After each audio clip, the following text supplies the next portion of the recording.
Oh, wait. How do I do the... I thought it would... Oh, it does automatically do it. Never mind. Hi, Annie. Hey, friend. Oh, my God. Look at us twins. Black. That's all I wear anymore. Love it. Me too. Oh. Like t-shirts. I bought an 8-pack on Amazon. 8 or 10-pack on Amazon. I didn't know you could do that. Yep. I should be doing that. Ugh, trying to get some calories in. I haven't been feeling well today. Oh, no. I'm sorry.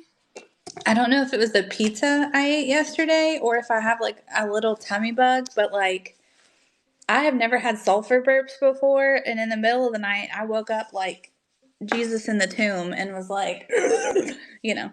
Oh, man. I'm sorry. So we're okay. But Oh, hold on just a second. Party people. Hi. Hey, Nelson. Nelson.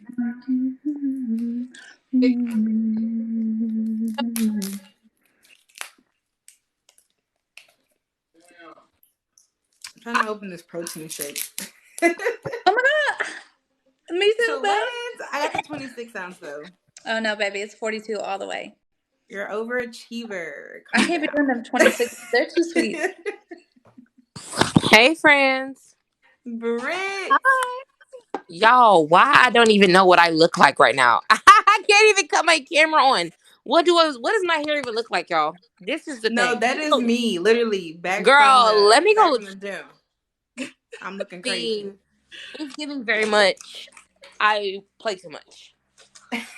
But hello, party peoples. What is this? Oh, I love that. Love that.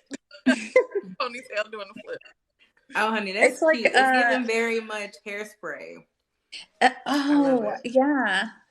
It was kind of giving me Amish. That too. Yeah.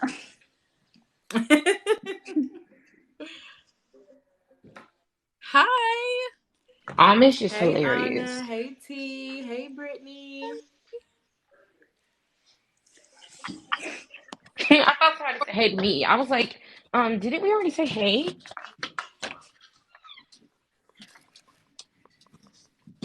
The me with a purpose.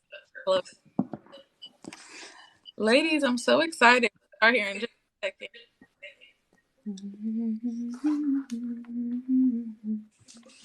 I was humming that song earlier. Why is that stuck in my head too? It's TikTok. It's TikTok. Definitely It's because TikTok. that video. It's a trending sound. Yeah. You know, I'm trying to get up on my trending sound game so I can get a view or two. Girl, Because that's say all I'm that. getting is 1 or 2 little views. Just a little sprinkle. Yeah. TikTok hates us. Why? What do we do? Oh, they're sick of us in our trend medicine. They're sick of us. They muting all of us. I'm like, I don't like this. Mm-hmm. Corbin. No, but what happened? Let's see. I gotta stop singing. It's gonna be me singing the background music the whole live. Oh, We love that. We love a background. We love elevator music. Come on. Keep us entertained. You're gonna love it until your ears bleed. Because I sure cannot sing. Right. Hi. I guess we can get started. Yay. Gang's all here. So we'll start. Annie, all right. I'm ready. We can just start by introducing ourselves and how we've been on our weight loss medication. So I'll let Annie go first. I'll go. Girl, you point in the wrong direction. Oh, see, on mine, you right here. Really? I think you're right here. Oh. Are you? I was like, wait. Yeah, I'm like, she's confused. I was like, which way? Oh, that way. So like, go. Annie, Girl. Ariel, Britt, B. Oh no. Oh, okay. What? Really? Girl, what's up with your phone? It's Annie, Ariel, me, B. Sure is. That's so funny. Well, I'll go. Whatever square I'm in, I'll start. My name is Annie. I have been on, this is my 16th week of Mount Jaro. Are we saying how much we lost to, or? You can. Okay. I feel like I'm in a college class when they're like, stand up and tell a fun fact about yourself, and I don't have Yeah, any fun right. Um, I have been on the medication 16 weeks. I was on 2.5 milligrams for 8 weeks. I'm currently on 5 milligrams. This is my 8th week of 5. And I have lost 31.5 pounds. Yeah. Nice. Yeah. Thank you. Love Thank you. that. Get it, girl. Nothing slight. Everything major. Oh, um, my name's Ariel. I've been on Manjaro now for, shoot, I'm sorry, this is always hard to remember. I think 14 weeks. It just started week 14. Um, I have been weighing mostly because I wanted to see what's happening with this stuff. So technically, I'm down 30 pounds. I'm not gonna count anything until Friday. Because I'm probably gonna go up once I can start eating food again. Um, Yeah. No, it won't. Don't speak that. I mean, it may, let's be honest, but she's a skinny bitty right now, babe. Yeah, we love a skinny legend. We are definitely still sick. But this is my first month on 10. On 10. Nice. Hey, friends. Wait, me or B? You. You. Okay, I You. was like, oh my gosh, not me skipping. Sorry. Okay, so I have been on. Wait, am I supposed to say my name? Hell, Sorry. Okay, girl, have I'm you done girl. this before? Hi, I'm Brittany. I didn't know. I'm like, wait, was we saying names or are we just giving our stats? You. Okay. Um, so my name is Brittany. I've been on Manjaro for 12 weeks and 4 days, I guess. And I'm down 22.4 pounds as of this morning. So let's hope that sticks for weigh in, the official weigh in, as B likes to, Right. remind me, Saturday. But yeah, and I'm on 5 milligrams for the second month. I move up to 7.5, maybe. No, I don't I know, but remember. that's another thing. That's another topic for another day. But yeah, okay, that's all. Why is my eye burning? Okay, anyways. I'm going through it. Yeah, I took my lashes off, y'all, so I'm looking bald. But anyways, hi everyone. My name is B. I am on week 10. Tomorrow will be week 11. Tomorrow's injection day for me. Um, Officially, I'm down 19.2 pounds. Unofficially, I'm down 21.4. Ooh. But we'll see tomorrow. I don't wanna see nothing. But yeah, I am on my second month of 5. So tomorrow I'll take my third injection in my second box of 5. That's Woohoo. it. And I'm Candace. I am on I'm in week 11. Yes. So I'm on a 4 of 2.5, 6 weeks of 5, my week of my first week. So that's it. Welcome. If I don't type and say I'm trying to y'all, it's my fast. So hi everyone. So we'll get started. I'm gonna ask all the questions. Plan Can, the link. Ask all the questions. before you started, sorry, do you have another device next to you by any chance? Yeah, why? Can you mute the other one? Because you're echoing on this one. Oh, you mean like am I playing myself on another one? Yeah.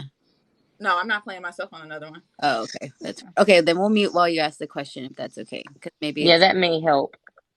Oh shucks. Okay. Always something, ain't it? Okay, so the first question is how has your mindset changed since being on Mount Jaro? Annie. okay. So this is like, I feel like you're gonna have to like give me a countdown like they do at an award show during an acceptance speech because I will babble until there's nothing left to say. No, honey, preach. We want to hear it all. Come Preach. on, life coach Annie. I will say this. I was kind of at a place before Mount Jaro where I felt hopeless for many years. Like really a lot of years. Mostly all of my life. No, but I had felt hopeless when it came to my body, but I was kind of grappling with this concept that I could just try harder. Like I internalized this thought that if I just tried harder, then it would happen for me. And so it had to be all my fault. And I felt like, oh, if you just find what works for you, which is the BS that the fitness industry, the diet industry feeds you. If you'll just try my program to see if it works for you, spend all your money on this, it's clearly this works. It's clearly you that's the problem. You must not be doing it right. So I let my perfectionism create this like chaotic sense of guilt and shame. And so I would do well, I would lose a pound, then I would go off the rails, and then I'd gain everything back plus some. So, and then I would just be stuck in this like shame guilt spiral of perfectionism. And then when I finally made the decision to start the medication, I remember being super resistant to that idea at first because I was like, but this seems extreme. And in reality, it like literally was the exact thing I needed to do. Like it was so silly for me to think that way because if I have high blood pressure, I wouldn't suffer through high blood pressure trying to change my diet and exercise, risking a stroke or a heart attack. I would just take the blood pressure pill. Yep. And so had to convince myself to start it. Anyway, so after I started on Mounjaro, it was kind of instant where I realized that not everybody has this internal dialogue around food.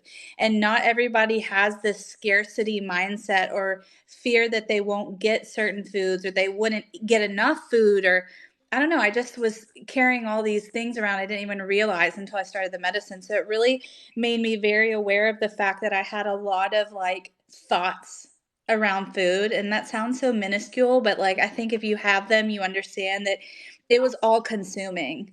So being on this medication has changed my mindset in a lot of ways. I don't have that like scarcity mindset around food. If I go to a restaurant, which is rare, I really don't want to anymore. I feel like I can cook better than they can. I mean, just saying. But if I She's a do go, chef. He's a chef. if I go to a restaurant, I'm not afraid that I'm not going to get to be satisfied there. Like I don't feel the need to order an appetizer, another appetizer, a meal, a dessert, and like engorge myself to be satisfied. I feel like, okay, well, maybe I can come back another day and that be fine too. So it's changed me in a lot of ways. I've had self-control that I didn't possess the ability to have before because my hormones were out of balance. I have so much more free time for activities because my brain isn't like focused on every meal or every food or if I'm hungry or can I go eat now or has it been enough time. So I think overall, that's the biggest mindset shift that I have seen. Well, that's awesome. I love that. I've been on a similar situation, almost like I joke all the time in the beginning. It's like I feel like for the longest time, my body's been gaslighting me to think that I'm the problem. That I just didn't restrict myself enough. I didn't work out enough to like finally lose the weight. Or when I did do programs like that, yes, I lost the weight, but they weren't like realistic to maintain long term. There's so many people that I know who went through very restrictive programs with me who lost a bunch of weight as well. And when we met up like 6 months to a year after we stopped these programs, like every single pound plus more has come back, right? Because it was not something that was maintainable and sustainable long term. So there's that. But I think mostly because of just what's occurred to me this past weekend, um, understanding the mind shift change that I've had with like alcohol and substance use that I've had previously. And realizing like I've known this for a while, like especially since I was young, like that I've used alcohol as like a coping mechanism for a long time. But I also did the same thing with food. Like food's always been there since I was a kid. It was just in college that alcohol became a little bit more accessible, that became like just as important to me as food did. They kind of went hand in hand. So now that I have I just feel like now I have a healthier relationship with both. Like this past weekend was definitely the test for the alcohol situation. Didn't realize all of that until like this weekend. And still paying for it. So excuse me if you if you see me go off camera for a bit, because I'm still recovering at this point from whatever the heck's going on.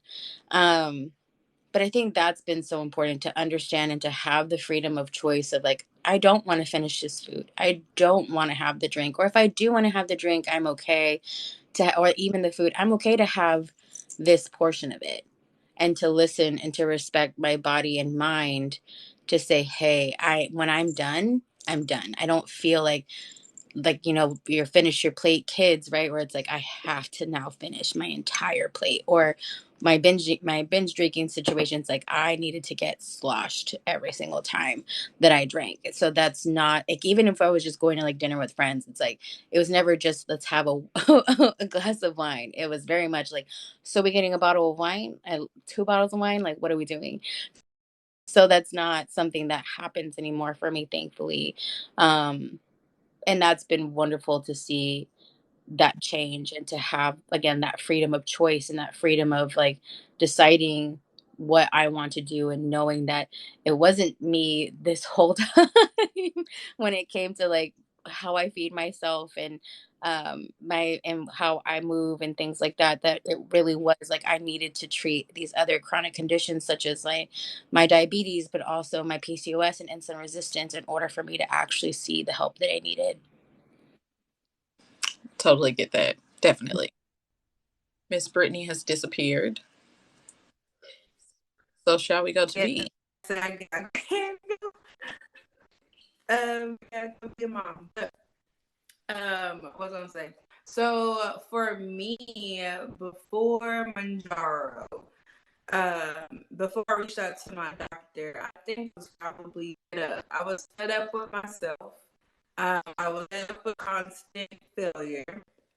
And I was just at a low point, like something, this can't be the life that I'm about to live for the rest of my life. There has to be something that'll work for me. So I was just very B, frustrated because, of course, we've all tried different. Huh? you're breaking up. I'm breaking up. Oh, can you hear me now? Yes, Oh, maybe not. oh.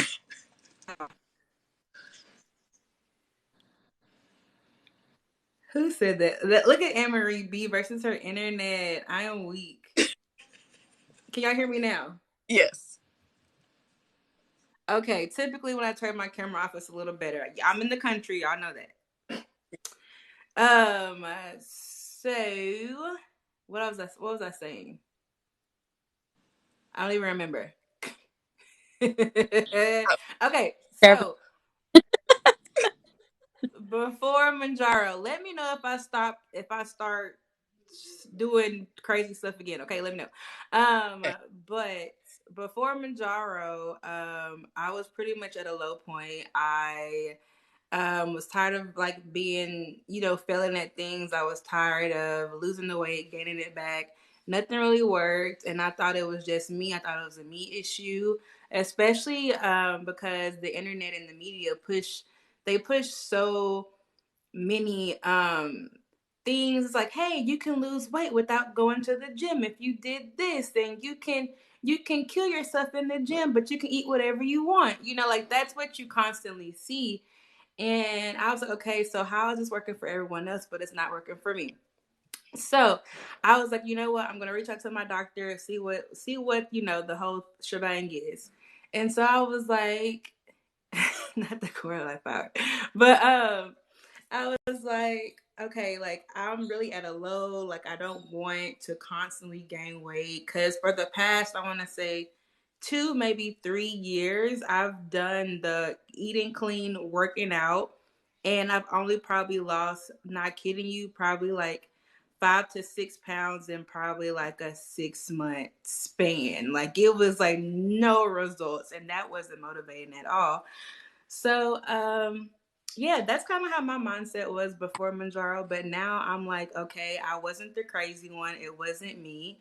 It's my hormones. It's just things. I need a little bit more help, and there's nothing wrong with that. There's absolutely nothing wrong with that. And so now I just realized, I'm not crazy, and I can eat what I want to eat and still see success. And that is literally, it's changed my perspective on everything, because I'm like, okay, like there is life after this, and now I can actually live my life and enjoy it, be happy with food, and all of that. So yep, sorry for my internet, guys. I think we can all relate on some level. Now, Brittany. Yes. Okay, sorry. My son had like a slither of glass in his foot, and the way they reacted was like it was a wine bottle. But okay, that's neither here nor there. He's alive, and it's okay. Um, so my mindset has it's definitely changed. Like I just, well, first of all, we can agree with every lady like in the box so far. Like everybody, we've been to the place where it's like I've tried this, didn't work, or I thought it was my fault and it didn't. You know what I mean? Like so we've been to that place. So it's definitely changed to the fact of like, oh wow, I wasn't the problem. Like I'm not the villain. I'm not the bad guy. You know what I mean? It isn't the lack of willpower or you know what I mean? Like everybody's saying, like it isn't my fault type of thing. So it definitely just changed my mind with that as well as just my relationship with food. Being able to not be consumed by it. Like this is all that I can think about, all that I can do. Like this is what I want. I gotta have it. Almost like a fiend. You know what I'm saying? Like if I see an ad before, it's like I'm going to get this right now. I don't care what I gotta do. What I don't care. I'm going to get the crumble cookie. I'm going to get this. I'm going to make this or baking or whatever it is. You know what I'm saying? It was like it was controlling. Now it's like if I want crumble cookie, I'll get it. But if not, I don't really want it. But you know what I mean? Like so it's definitely just the mindset completely around food has changed completely. So yeah, it's completely night and day for sure, night and day. Yeah, it's interesting because I feel like on one hand, like I tried to figure out what I needed to do, right? So I tried to figure out I was like, maybe if I try this diet, if I try keto, I'll be fine. Or if I try paleo, I'll be fine and I'll get the weight off. And they say Hmm. like 80% what you put in your mouth and 20% at the gym. And I was like, well maybe I can play with that a little bit. It didn't work for me. But I'd be like, maybe if I go a little harder, I can eat a little more of what I want. And that just didn't happen. It didn't happen for me. So being on Mount Jaro, like you said, now I don't feel those cravings as much anymore. I don't see that Big Mac and be like, I'm going to McDonald's right now. Like I don't see that. I don't see people being like, oh, here go a picture of my Chick-fil-A and me feeling like I gotta have that Chick-fil-A right now. Like I gotta stop what I'm doing and go get me some Chick-fil-A. And it doesn't just like live in my head until I get it. Because that's typically what would happen. The food would live in like I just constantly think about it until I got it. Like that cake. I'm like, ooh, I want some cake so bad. I'm gonna get me some cake. And then I end up going to Sam's or wherever and getting cake. So I think it's changed in that aspect. And I know like that constantly thinking about food is not a me thing. Like it's a me thing, but it's not like a me thing. It's an actual situation that I needed assistance with. And I think that for me has been like the biggest change is just being like, girl, like you're normal. Like people go through this and it's okay. So, anyways, I'm done. So, my next question for you ladies, Miss Annie, what are your thoughts on the response on the commonly used saying that we're cheating or using the easy way out if we use weight loss medication or surgery? Okay. Y'all already know how I feel about this. If somebody in this comment section doesn't know how I feel about this, then you must not follow me because I talk about this so often. There is no easy way to lose weight. There is no easy way. There is nothing easy. Sorry, my son's about to get loud. He's passionate too. There is nothing easy about being obese and changing that. Period. It doesn't matter how you're choosing to or what you're utilizing to get you to see results in your body composition changing. None of it is easy, right? Arguably, weight loss surgery is probably the hardest way. You literally are cutting your body, you're changing your body through surgery, and you have extremely specific diets, you have extremely specific ways that you have to increase your food intake. Like, it is not just, oh, I'm cheating and cut my stomach out and now I can do whatever I want and lose weight. These people end up having to very meticulously, and I have not had weight loss surgery, just for the record, they have to very meticulously care for their hydration status, their vitamin deficiencies. They have to make sure that they're getting adequate calories and protein to fuel their organs because they can go into organ failure. It is very difficult to have weight loss surgery, heal, and move forward. And the thing that's even more difficult about weight loss surgery, I'm just going to talk about weight loss surgery the whole time, is that they don't get the benefit that we get of turning off the food noise. They still have the cravings for Big Macs and all the things, but they cannot physically eat them or it could literally rupture their stomach right after surgery. Like it's a big deal. So that not easy. And I was too scared, but we'll get into that later. But not easy, right? Trying to take a medication to battle side effects, to battle the pharmacy to get your medicine, to live in the stress of not knowing if you're going to get to keep on the same medication. None of that is easy either. And then if you're lucky enough to be able to lose weight the natural way via diet and exercise, that's not easy either. You have to put in effort and work and be aware of what nutrition is and what fitness is. None of that is easy because, honey, if it was, baby, I would have found out years ago and I would have been doing it easy. Okay? That's all. No, and so like after what Annie's saying, because like I have had a bariatric surgery, right? I had lap band, and I got lap band specifically because I liked the opportunity of potentially being able to reverse this one day. Didn't realize also how expensive that would be. But out of all of the bariatric surgeries that are available, unfortunately, lap band is probably the worst one for your mental health because it restricts your stomach. But unlike the other bariatric surgeries, where even you do get a temporarily feeling of that satiation for your brain, lap band never gives you that. So you almost feel like you are starving yourself, but yet you physically cannot eat.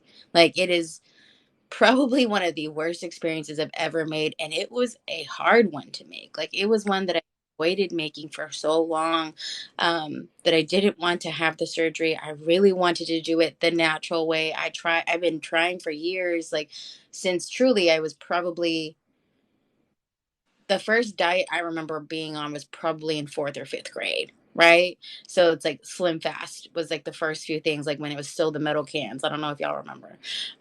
Middle school doing all the crazy diets of like the lemonade diet from Beyonce and the cabbage food diet, like the fact that like these are all things that I've been doing for years. So then as like an adult that had good insurance finally, still trying to figure my life out and what am I going to do and not seeing results. I was like, it was a hard decision to make to do the weight loss surgery. And then it was even more heartbreaking afterwards when it was probably around my I forget if it was like 3 or 4 months after my surgery where I had a follow up with the surgeon and they're like, hey, you're not losing at the rate you're supposed to be for this surgery. And I'm like, well, here's my detailed logs of everything. It was all written of what I've been eating, what I've been doing, so that way you're aware. Um, and it was then they did a test for me that apparently they were supposed to do before surgery. Don't remember what it's called, but I'm gonna only assume that it was like a metabolic test where basically they ended up telling me afterwards, like, oh, the results of this test actually show that it's just going to be even harder for you, even as a bariatric patient, to lose weight. And that was like, almost, it really was heartbreaking and gut wrenching because, again, it was like, it was already hard before this. Like, I thought this was a way to help me. And it almost felt like it was no longer something that was going to be helping me. And I did lose that faith and hope in what that decision was, right? So when people say that it's the easy way out, it's like it's not the easy way out. It's a long thing to do. Like you also don't just say, I'm gonna go get surgery today and get to go do that. Like that's not something that happens. Most surgeons require that you do almost six months to a year's worth of prep to show that you are prepared for surgery, mentally prepared for surgery. But even then, like the mental component that they provide is like 1 to 2 counseling sessions, like one by yourself, and then two if you have a partner, like that type of situation, right? Like if y'all are going to be okay if this person loses weight, that's a whole nother topic for a different day. But it's like, so those, that's basically what they provide you. So it's not easy. It's not an easy step. And it's I think in this term, when I see somebody saying it, specifically somebody who has not been on this type of medication, who has not gotten weight loss surgery, my mindset is always like, it's because you truly just never had that issue in your life. And I'm happy that you've never had it. But until you step in somebody else's shoes and know what that life is like, you'll never understand. So, and if you're not willing to hear the people's point of view of who've had to struggle through these things, then you're just never going to get it. So like I don't waste my time talking to those people. If I try to provide education and it's not going further, I'm like, it's a waste of time, because you're always going to think that, and that's going to be you. I don't got to worry about you. I got to worry about me. Where it does hurt my heart sometimes is if it's within our own communities, whether it's the bariatric community or other medicated weight loss, or somebody who's seen that. When somebody who says it, who's been through that, or you're like, it's almost like, I'm like, BZ, you know this, you know it's not easy, you know it's not, like, especially for my bariatric friends, where they're like, well, sometimes people are upset because they didn't have this opportunity before, right? And I'm like, I get it. I understand. I'm in those shoes too. Like I wish, sorry, I'm a cursor and I have to remind myself not to do it. So like if you see me struggle for a second, I'm like, no, no, no, don't say it. Like I wish this was available back when I got surgery. I would have done this a long time ago. And if it was, I didn't even know, right? So I get it, but it's not easy in any way, shape, or form. And I think those are the people that I focus more of my education with, is like my bariatric family and siblings, that I'm just like, not my like physical family, but like instead of I say bariatric sisters, because I do have friends who are like males and non-binary who've had it, and I having those conversations with them to say, I get it, but then here's the other side of it, as somebody who can relate to both sides. So yeah, that was long. I'm sorry. You're good. We're obviously passionate about this topic, so yes. Yeah, I'm gonna say no. You're spill it, babe. That's what we're telling you. Spill it. Give us all the details. Give us everything. Um, yeah, I mean, 100% agree. Like with both of the ladies who's been before me, like it isn't. That's not easy. It isn't. First of all, like even dealing with just the mental side of having to get medicated when it's like you feel like your body should just be able to do this because that's what they're telling me. So like the defeat and actually having to medicate, that's something that you have to work through mentally, you know, especially for me. Like I was like, yo, I don't want to have to do this. I tried this way, or I tried like even while we were trying to conceive, it's like I don't want to have to, you know, do fertility medicine. Like my body's supposed to do this. I'm a woman. Like if I couldn't do anything else, it's just to, you know, reproduce. So it's just like that's just kind of the other end of it. It's just like, bro, everybody's telling me just diet and exercise, do this. It worked for me. Do that. It worked for me. Like, you know, do the lemon water with the mint and ginger in it and cucumbers and drink. And it's like we do this, or the apple cider Apple vinegar. Like cider vinegar. yes, we were talking about the other You day, knew I like, was or about to do the say apple it. cider vinegar and stuff like that. And it's just like we do these things, so we're like, okay, well, maybe it is me. Maybe there's something that's wrong with me, or maybe you know what I mean. So it's just that what people project on you, you start believing. You know what I mean? And I was told because I was about to get the gastric sleeve, and I never forget. I had a conversation with my older brother, and he was like, "Well, you know, that's just the easy way out." And da da da. I'm like, "Easy way out? What do you think I'm doing? You think I'm going to get my nails done? You think I'm getting my piggies painted? Like, baby, easy. That's not the easy way out. Like you said, like people are getting their stomach cut. Like now their whole life has to like be reevaluated complete. Like it's no, it's not the easy way out, but it's like people just don't understand it. Granted, was he trying to hurt me or be, you know, rude or whatever? But it's like no, but it's just like the fact that people don't understand. Like there's people who genuinely don't get it, and there's people who are trying to be ignorant and hurtful. You know what I mean? But and I mean, to both of those people, just be quiet. like, like Ariel said, if you never walked that walk, mind the business that pays you. You don't know nothing about it. You've never, you've never experienced it. You don't know what it's like to be in a plus size body. You don't know what it's like to, you don't know, so you can't speak on it. So if I feel like just everybody stop commenting on stuff that does not even involve them, and like you said, even for the people who are in the community and they make those statements, it's just like, well, let's not try to make blanket statements. If that's for you and that's how you feel like you took the easy way out, then that's between you and that's between you. But don't make it a blanket statement for everybody else who's medicating or, taking the route of getting surgery because it's like it's not easy, bro. It's not. So that's just it. That's my little ramble. Love it. My bad, y'all. I was laughing at Tobias because y'all know he be singing in the background. And guess what he was doing? Okay, nice. The question was, about people saying it's the easy way out. Okay, so Brittany, calm down.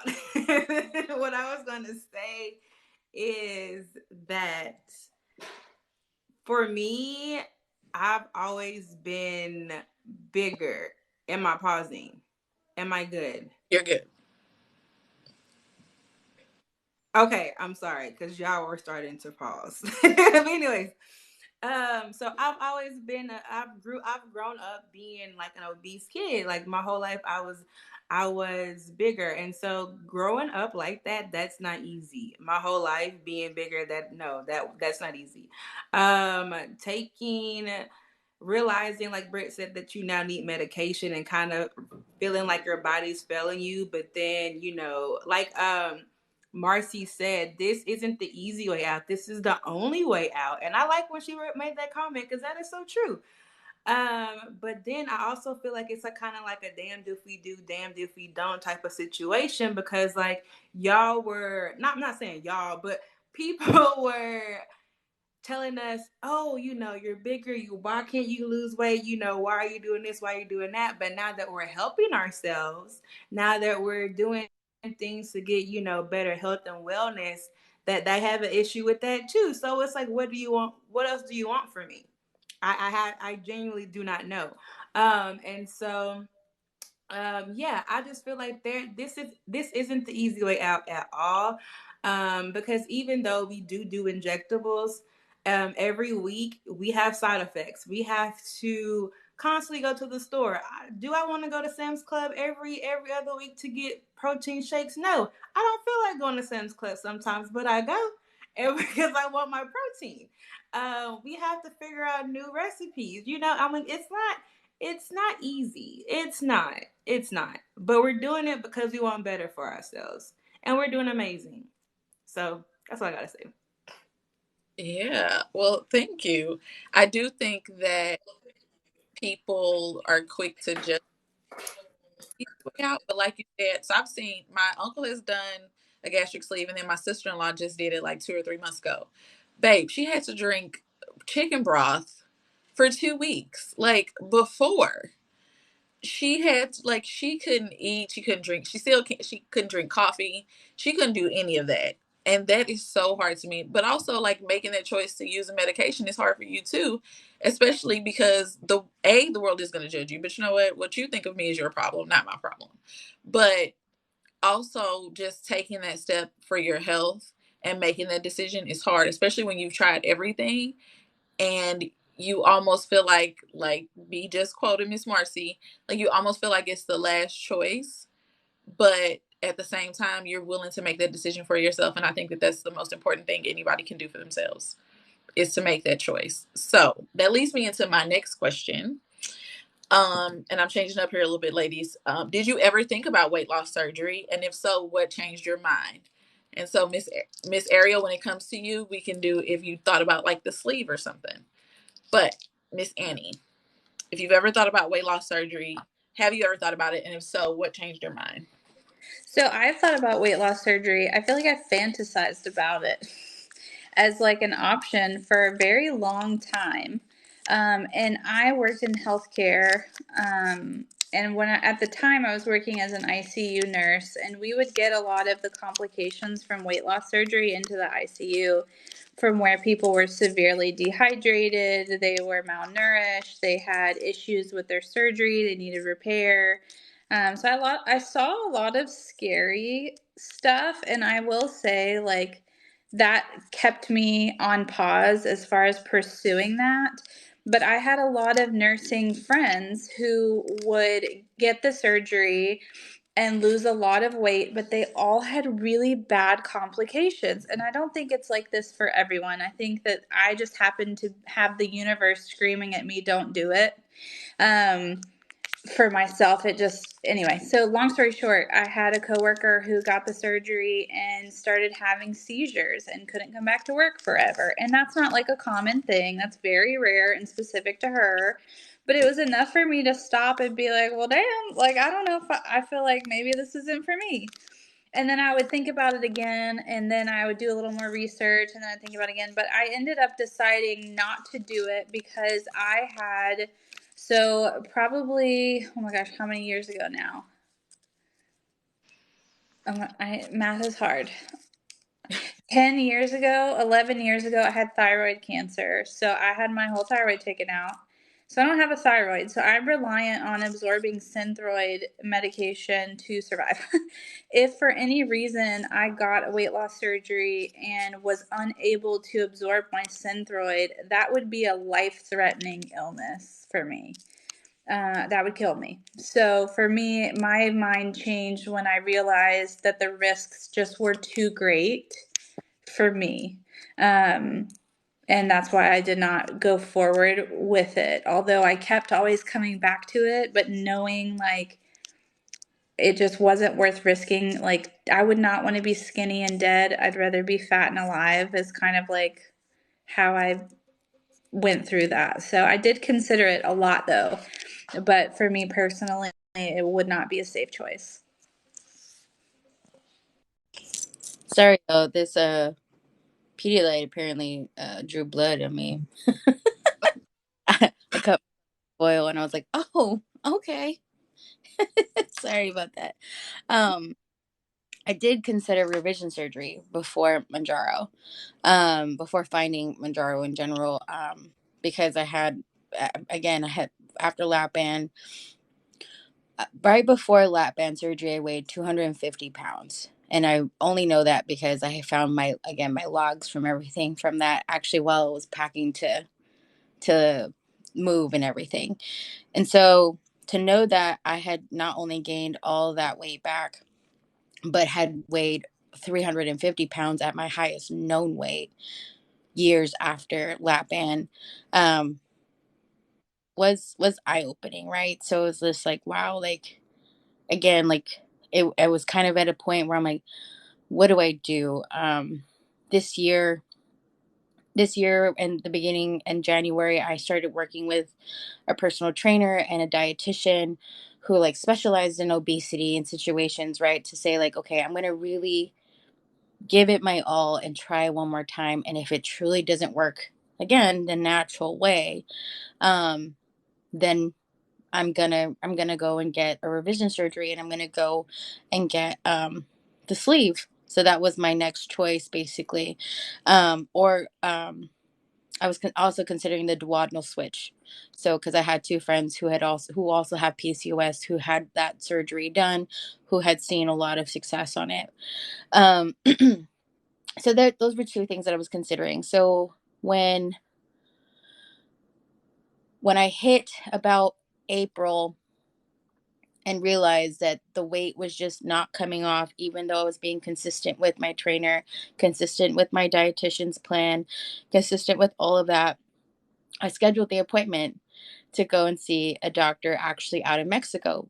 I chose Mexico because I couldn't afford the revision surgery here in the States that my insurance wouldn't cover unless I had been working with my current job for at least 5 years. So I had to have 5 years of state service, which I don't. I only have. I was gonna be coming up on 2 when I was looking, right. So I was like, I don't want to wait for longer because um, I think if I wait longer, I'm probably gonna die. And I say this to say like I believe in like dreams, and I believe in your ancestors telling you things in your dreams, and like when you pray and things like that. But I had a cousin who was also severely overweight, who was the same age as me, who passed away in his sleep, because he was severely overweight. And so, um, sorry, I wasn't expecting to tell this part at all, ever actually. But he visited me in my dreams one night, and I was afraid that I was like, oh fuck, it's gonna be my next. um, so that's why I tried, and I was like, okay, this is my only option that's left again is to get surgery. Um, and I can only afford to go to Mexico. It was gonna be $5,000 at least. I was like, okay, I can do that instead of $25,000. For $25,000, I'm going to freaking Arizona. And there's a doctor in Arizona who would do plus size tummy tucks. I was like, at least he'll cut this shit off right away for that amount. um, anyway, so I actually had my appointment scheduled for like the consultation and everything for October because he had a long wait list because it's so cheap. um, and I was just on TikTok following random people who are on their wellness journeys, right? And then that's when I found Cecilia from the weight room, and I noticed that I heard her. The first TikTok I heard from her was like her telling her story, and I was like, oh my gosh, like this is very similar to mine, not exactly the same, but I was like, oh my gosh, like this is cool. And so I had to go digging, and that's when I found out she was in the GLP-1 medications, and I was like, okay, but which one? Which one, Cecilia? Which one? And then I found out about Manjaro, and I messaged my doctor, and uh, it was one of those things where I was shocked that she didn't even want to go in and have me go in for a visit.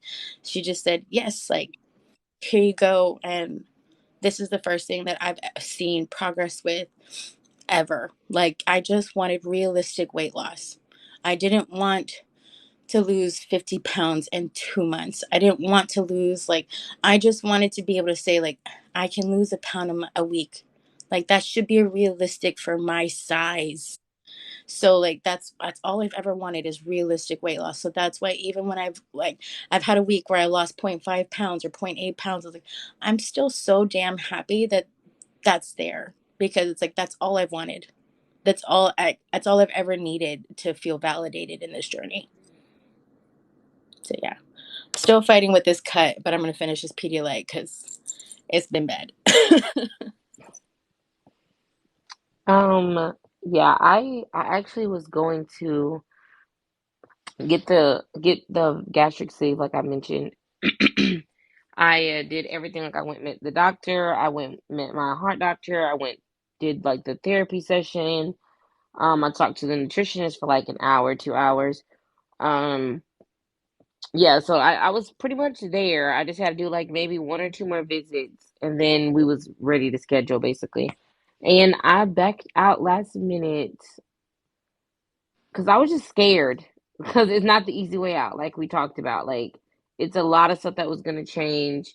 Um, just a lot of stuff like that I was like, yo, what if this messes up? What if I don't have the power to like, like of course all the thoughts that you get. So I was pretty much close to getting it, but I was just like, yo, I don't know. What if this goes wrong? Y'all know I'm scared of new medicine. So the fact that I was considering surgery just kind of speaks volume. Like me and my husband was talking about that not too long ago. It was like the fact that I don't even want to get put under to get my wisdom teeth taken out. So, for the fact that I was about to go under to get my stomach, like it just shows the level of desperation.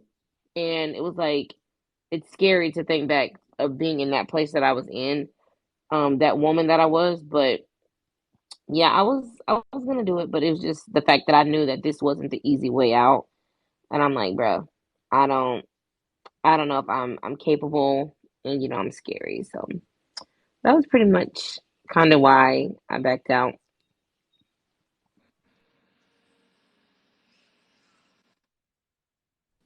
Okay, I had to cut my camera back off. So for me, I did consider bariatric surgery, but this was probably I was going to do that or Manjaro. And so, but if I didn't, if she wasn't able to prescribe me Manjaro, and I think I had already told y'all this, but before she prescribed me Manjaro, she was like, try Contrave. But my insurance didn't cover Contrave. And so, luckily, it's funny how it all happened, but insurance didn't cover it. And so, she, like, maybe an hour after CVS had texted me and was like, oh, your insurance denied it. All of a sudden, I got another text from CVS and it was like, your Manjaro is put in. And I was like, oh, okay, perfect. Because I had downloaded the coupon a day before I actually was able to get it prescribed or whatever. So it was going to be Manjaro or bariatric surgery, but I knew that in order to get it, you would have to kind of get like in a certain range of weight. And I kind of was getting discouraged about that because I was like, okay, I already can't lose weight. So now I have to lose weight to get this surgery. So yeah, it was like Manjaro or bariatric. So that was my option. Yeah, I totally get it. So my explanation is very brief. Is that I thought about the balloon. I thought about, yeah, Annie, I read your lips. So I thought about the balloon because it was one of the things that I'm comfortable with. But I'm a punk, y'all. Like I don't want nobody. If we ain't got to do an IV, let's not do an IV. Like let alone put me under for something else. So I'm a wimp when it comes to stuff like that. And I was just like, you know what? I'm just gonna vibe and chill on that. So that's it. That is literally my story. I thought about it. I played with it in my head, and then I was like, "Girl, bye. No, no, thank you." So, moving on to our next question, Miss Annie. Do you consider Mounjaro just a tool in your journey? I feel like I'm gonna have a controversial answer to this. I feel here's the thing. I think here's my answer. It's about me. So to me, it's not just a tool. And here's what I mean by that. I think that sometimes, and not all the time, don't twist my words, everybody. Sometimes the fat phobia is so ingrained in us that we don't even realize that we're repeating things that has been pushed by the diet culture that are so toxic, and we feel like we're saying the right things because we've kind of been told that those are the right things. And like, okay, for someone like me who has PCOS, insulin resistance, diabetes, who's overweight, who has high blood pressure, no thyroid, Mounjaro isn't a tool that I would utilize the same way I would utilize a meal replacement shake, right? And I feel like sometimes we get really stuck on this idea that you've got to suffer to be successful. And people will say, if you aren't doing this, then you're not doing enough and you're not using your tool to the best of its abilities. Therefore, you're going to fail later. They People want to start throwing out, I don't even know how to collect my thoughts. I have so many. People want to start throwing out, well, this is a tool, change your habits, change your life. Okay, sure. There are habits that I would love to work on during this process, right? I want to learn more about nutrition. I want to have a more well-rounded diet in general. I would love to exercise. But the 2 times that I did exercise for a week in a row, I threw out my back because I have an existing back injury. So when people are online saying this is a tool, if you aren't doing the right things, then you're going to fail. How dare you not do the right things for yourself? Well, sometimes you can't, like sometimes you just can't. Like I can't go lift weights because I can barely pick up my baby right now because my disc is like torn. So I get frustrated with that conversation because I feel like it's very specific to the individual. Now, if I was somebody else who maybe didn't have the same metabolic issues as me and was looking to lose 20 pounds and I was using it to lose those last 20 pounds, maybe I'd have a different conversation with you. Maybe I would say, yeah, you should be doing these things, and these things. But at the same time, to say a blanket statement of this is just a tool, if you aren't doing the extra work, then you are not valid in your experience.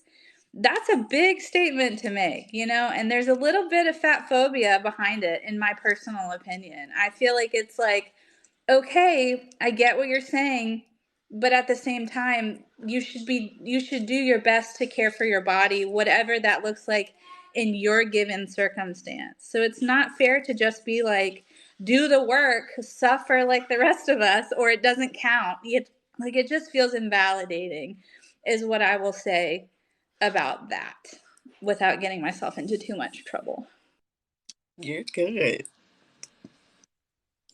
No, for sure. And so, and I'm guilty of saying this, right? And I think I will explain like the context in which I've used it in the past, because it's like having the conversations that we've had like more recently in the last 2 weeks. I'm like, now I understand like how this can come off as very like internalized fat phobia, right? But when I've used it in the past, truly it was more of like I think we give too much power to the medication. Like, yes, it is life saving, right? But I think it's like it is necessary for all of us. It really is. But it's like, but there are other medications, and it's almost been, how do I say it? Like, again, like trying to think about what my mindset was in those pieces. It's like, yes, but I want people to also feel empowered in themselves, and like you are also making the choice, not just the medication. But yes, the medication is a necessity for so many of us, right?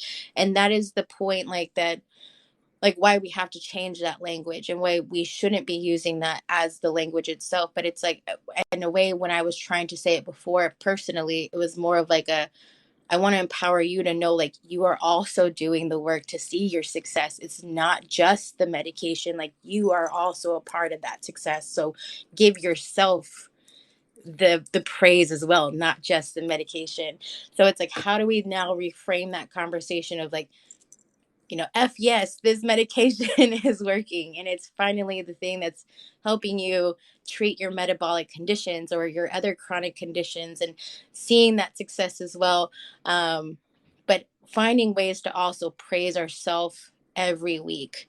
And how do we also give credit to ourselves of like, I've also made healthy decisions, and I continue have made healthy decisions even before. Like, so I want us to have more conversations about also giving praise to ourselves in this journey. And I think that's where, for me, I'm working on how do I reframe my mindset, and how do I reframe how I communicate that with others. And it's definitely a work in progress for sure. But it's like, that's where I know when I've personally used it in the past, it's mostly been in that sense of like, I want to also empower you to feel like you have also done well in this, not just the meds. But it's definitely a necessity for a lot of us, because we have tried many times without it. And the medicine is the only thing that's actually helping see the ticker move.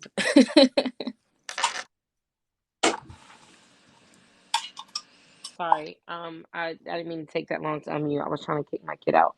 Um, but yeah, I definitely because like I made the video kind of talking about it. After seeing the 60-minute thing, well, before that, I won't touch that. What I'm about to say does go into that, but before that, that was the day that I was struggling really bad with wanting to overconsume really, really bad. I felt the medication kind of like it felt like water. It was getting very much injectable water. Um, and it freaked me out because I was reminded who I was before this medication. So that's why, which I understand 100%. I mean, Ariel had that conversation already. I also believe that it's intent behind the person. There's people when you know their character, you know what they're meaning by what they say. So I would say that because people are like, oh my God, she's disagreeing with Ariel. They're beefing now. Girl, no, calm down. We still like being baby. Don't do that. But for me, it's period. Ain't no switching up. Um, so for me, okay, y'all stop because you know I would start cackling. I would cackle. Um, so for me, yes, it's I get it completely, but for me, it's like everything that I'm doing now, I've done before Manjaro, and I've not seen any of these results. I still was like fiending for food like a junkie. I was still like fighting myself to be like, okay, no, you gotta do right, you gotta do right. Don't think about the food. Don't, you know what I mean? Like I was doing that, and the mental battle was really, really difficult. Like that was another reason why I ended up deciding to get on Manjaro. Before I was working out 5 times a week, 30 minutes a day. I got in the gym, like taking it serious, really like this is I'm done doing this. I'm about to change my life.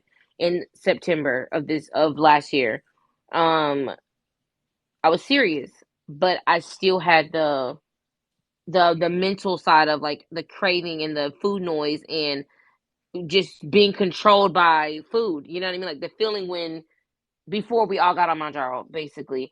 And it was hard because I'm like, I'm trying everything in my power to do what I need to do. Like, I'm trying not to binge. I'm trying not to, you know what I mean? I'm doing everything that I can. And again, it sucks, but it's like, bro, I'm working out. I'm doing X, Y, and Z. And it literally, I lost like, I think maybe 10 pounds from September or late August. Wait, yeah, August. I was like, wait, what month is first? Late August to October with like 10 pounds. But here I am down 20 and I'm not even as consistent in the gym. Not saying like, oh yeah, I don't got to go to the gym. I just wasn't consistent for more mental stuff, but needless to say. So just for me, it's more than a tool. Like I think somebody say it's the hammer, it's the wrench, baby, it's the toolbox. Like everything that I'm doing, I feel like, okay, so it's the toolbox because it's helping me get myself where I needed to go. And my habits that I'm trying to learn and create are the tools. If that makes sense. It probably makes no sense.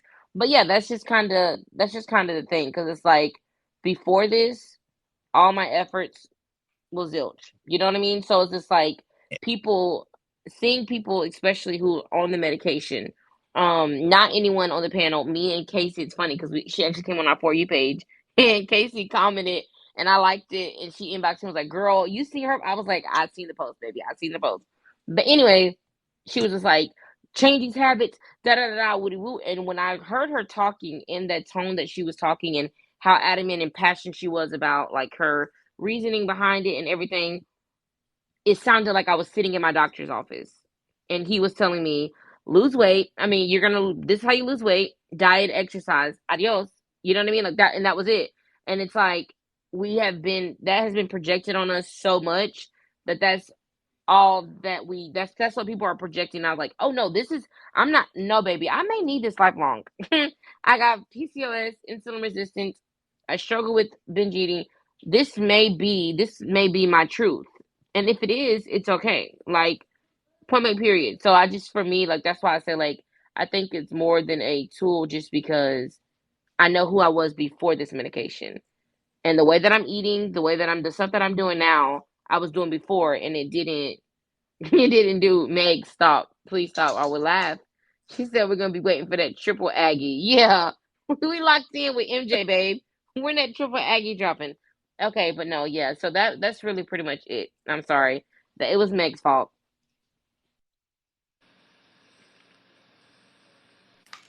Okay. So, now let me just preface this by saying this. Everybody is different. Everybody's taking this medication for different reasons. And everybody's interpretation of a tool is different. Be a tool, quote unquote, is subjective. So everybody's reasoning for a tool can be completely different. I'm just saying that. But anyways, I actually was on live the other day, and it was this creator. I had watched her TikTok before I did my lunchtime live, and she was saying how this medication isn't curing me, it's a treatment for me. It's treating my PCOS, it's treating my insulin resistance, but it's not curing my PCOS. It's not curing my insulin resistance, and it's not curing my overeatingness, super extreme overeating. But it's not curing that. It's doing it momentarily. And if it was curing it, we wouldn't try to rush and panic when the food voices start coming back, if that makes sense. So that's why I say it's not curing it, it's treating it. Now, for me, it's going to be long term for me because I have PCOS, I have insulin resistance. So for me, it's more than the quote unquote tool that everyone keeps saying. But I think that we have to realize, and everybody's different because some people are taking this, of course, because they gained some pregnancy weight, some stubborn fat that they can't get off. They're doing it for that reason, and other things. But for me, it's a treatment for me. And when it comes to a treatment, I'm going to be on this long term. It's treating me, it's not curing me. And so that's why it's long term for me.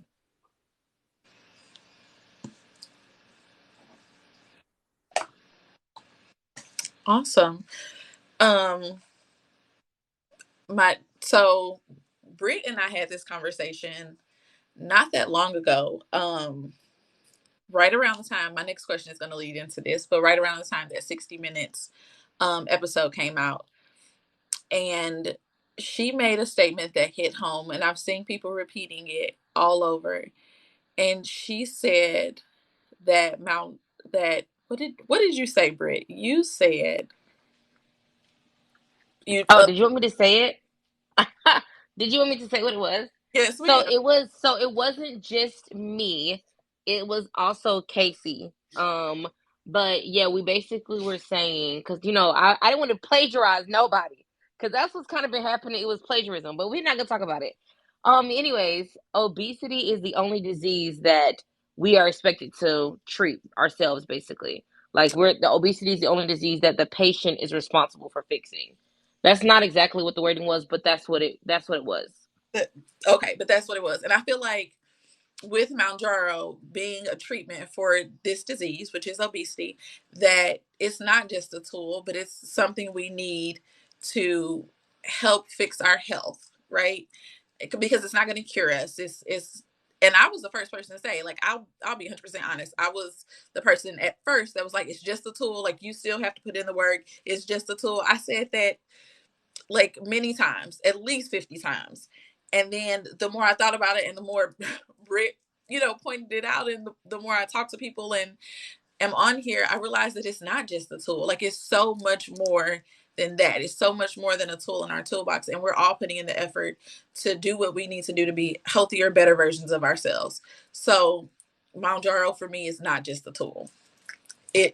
I'm gonna need this for the rest of my life. So our And next really quick, before you move into the next Wait, I'm about question, to say sorry. I had something else too, but go ahead, Britt. I go had one more comment. Really quick, sorry, before you move into the next statement. Oh, those are so cute.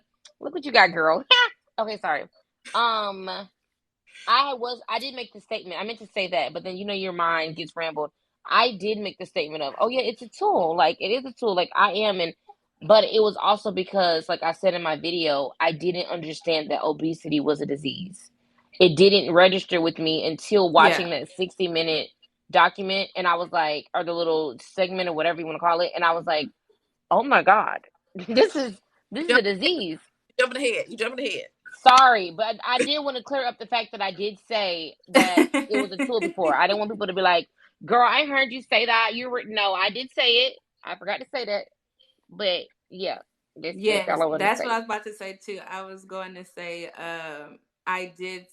I did think that way, and it was because, like Annie said, of like like what people have been telling us, and we're just saying what we've been told, and then also like just being a newbie to Manjaro and hearing everybody else on TikTok also saying that, so it's making me believe it until I'm like, okay, no, like it's more than that.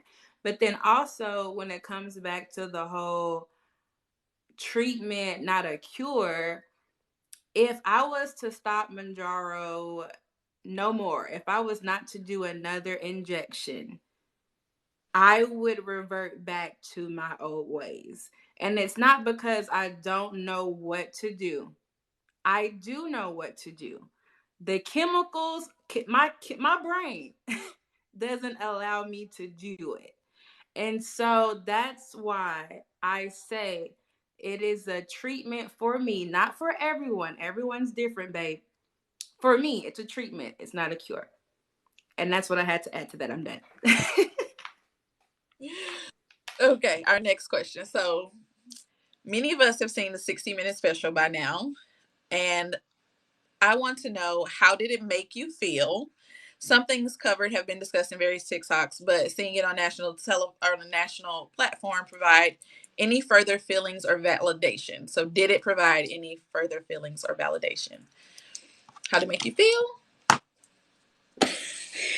So I only saw the portions that were shared on TikTok. I don't have cable. I don't know if anybody else is like me, but I don't have like TV, y'all. Like I'm a weirdo. I read. And if it's not TikTok, I don't want it. So anyway, so I saw what was on TikTok. So I can't speak to like the whole thing, like, being like whatever. The point is, here's my feelings. Let me get my ADHD is kicking in because it's 8 p.m. So my brain said I'm turning off. Um, I think it was refreshing, is the word that I would like to use when I think of that special. It was refreshing because we have such hard stereotypes to overcome as obese people, and they're so deeply ingrained in our society that people don't even realize. I mean, we all had internalized fat phobia, and we're preaching this thing, on our live streams and in our videos, not realizing that no, we're invalidating ourselves. So it's refreshing to see a different narrative in the public media as opposed to the stuff that I grew up seeing, which was like, Jessica Simpson gained 10 pounds. She's a big old fatty McFat, and she is, I can't believe it. Posted all over the place. Look at Britney Spears' cellulite on the beach in Cabo. Like, what a big old heifer she is. Like, I mean, that was the stuff that I saw in the media, about fat people are lazy, or they can't control themselves, or they stink, or all sorts of crazy stuff about how it's all our fault for who and how we are. And so it was the first time that I really feel like a national platform acknowledged, like, hey, maybe it's not their fault, and maybe they don't stink, and maybe they aren't lazy, and maybe they do try, and maybe it's just not a possibility for their metabolism to handle it on their own. And that was refreshing, and it gave me hope for when my, oh my god, I'm gonna cry, damn it. No, I'm not. I got it. Okay. It gave me hope for as my daughter grows up that she won't have to see some of the same things that I saw to the extreme in which I saw it. That she can grow up seeing, I am going to cry. She can grow up seeing different body types be celebrated instead of scrutinized. And she can grow up in a world where obesity is seen as a disease and not a lack of willpower. And that is the most important thing that I got from the 60-minute special. So for those of you who I see a few people in the chat asking what that was. So for those of you who have not seen the 60-minute special, basically there was about a 15-minute segment on 60 Minutes where some obesity specialists and providers were communicating on how obesity is a disease and around the narrative of, actually that one was more specific regarding like Wegovy and Ozempic, but it was basically about GLP-1 medications and how they are currently being used off label. They're technically type 2 diabetes medications being used off label to help treat obesity, and how those providers were talking about how it is important for us to see obesity as a disease and not, how Annie mentioned, like a lack of willpower. I believe I still have access to like the full clip of it. If I do, I'll add it to our YouTube channel, and that way people can go to it. So if I do have it, I'll try to add it tonight, if not tomorrow. So yeah, if anybody wants to see that in full, or it probably already is on YouTube, but just in case. Um, Sorry. So just for that context, for those who may have not seen it, but so I work in public health. So when obesity was finally like labeled a disease not too long ago, um, like we were made aware of it, right? Because like if you work in chronic disease, or if you work in any way, shape, or form close to like public health situations, like you know that obesity is one of the like the top one of the top conditions in the United States, right? It's something that we need to be studying and looking at further. So like I've known for a long time that obesity is a disease. However, seeing it in seeing it from the provider's perspective, in the sense of like I've seen it to where, like in public health, at least, it's like, oh, it's all environmental factors. Like, one, it's the environment you grew in. It's also access to care. It's also access to fruits and vegetables, like to foods, to exercise, to this. Like, I personally work like social determinants of health. So, like, I look at vulnerable populations and how, like, people live in food deserts where healthy foods are not accessible, or you live in a location where you can't just go outside and walk because like your sidewalks are not available, or they are not maintained, or your parks aren't safe, etc. So that's my history when it came to like working with obesity, right? So again, though, it still all fell down to behavior change, right? Even in my public health work, hearing that. So seeing it from the providers saying like, hey, not even all doctors are aware from that, like seeing that provider say like, no, doctors don't know anything about obesity. I was like, thank you. Thank you for saying that. I appreciate you for saying that, because it's not just me, like it's not just me like thinking my provider's dumb or thinking like it's not their fault that they are educated in this way. Like even on our last live that we had with Dr. Jenna even says like, even for those who specialize in obesity, they're still trained to ask for the food logs. They're still trained to say eat less, work out more. And I was like, and these are for the obesity specialists, right? Like, why is there not more information in their training to say this is a real disease? This is something that can be like part of metabolic concern. Like, this deserves treatment beyond diet and exercise. Like, that there's so many more factors. Like, so there, that's kind of where, for me, being able to see that, like that's why I'm so passionate about talking about it. Like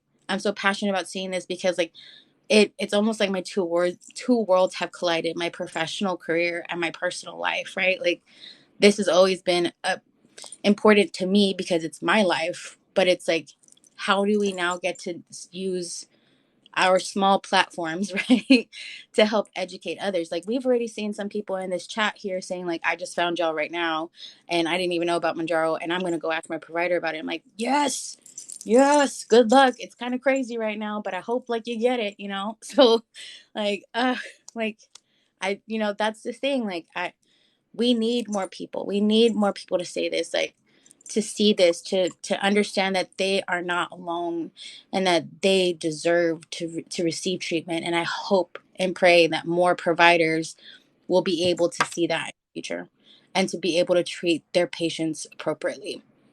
But yeah.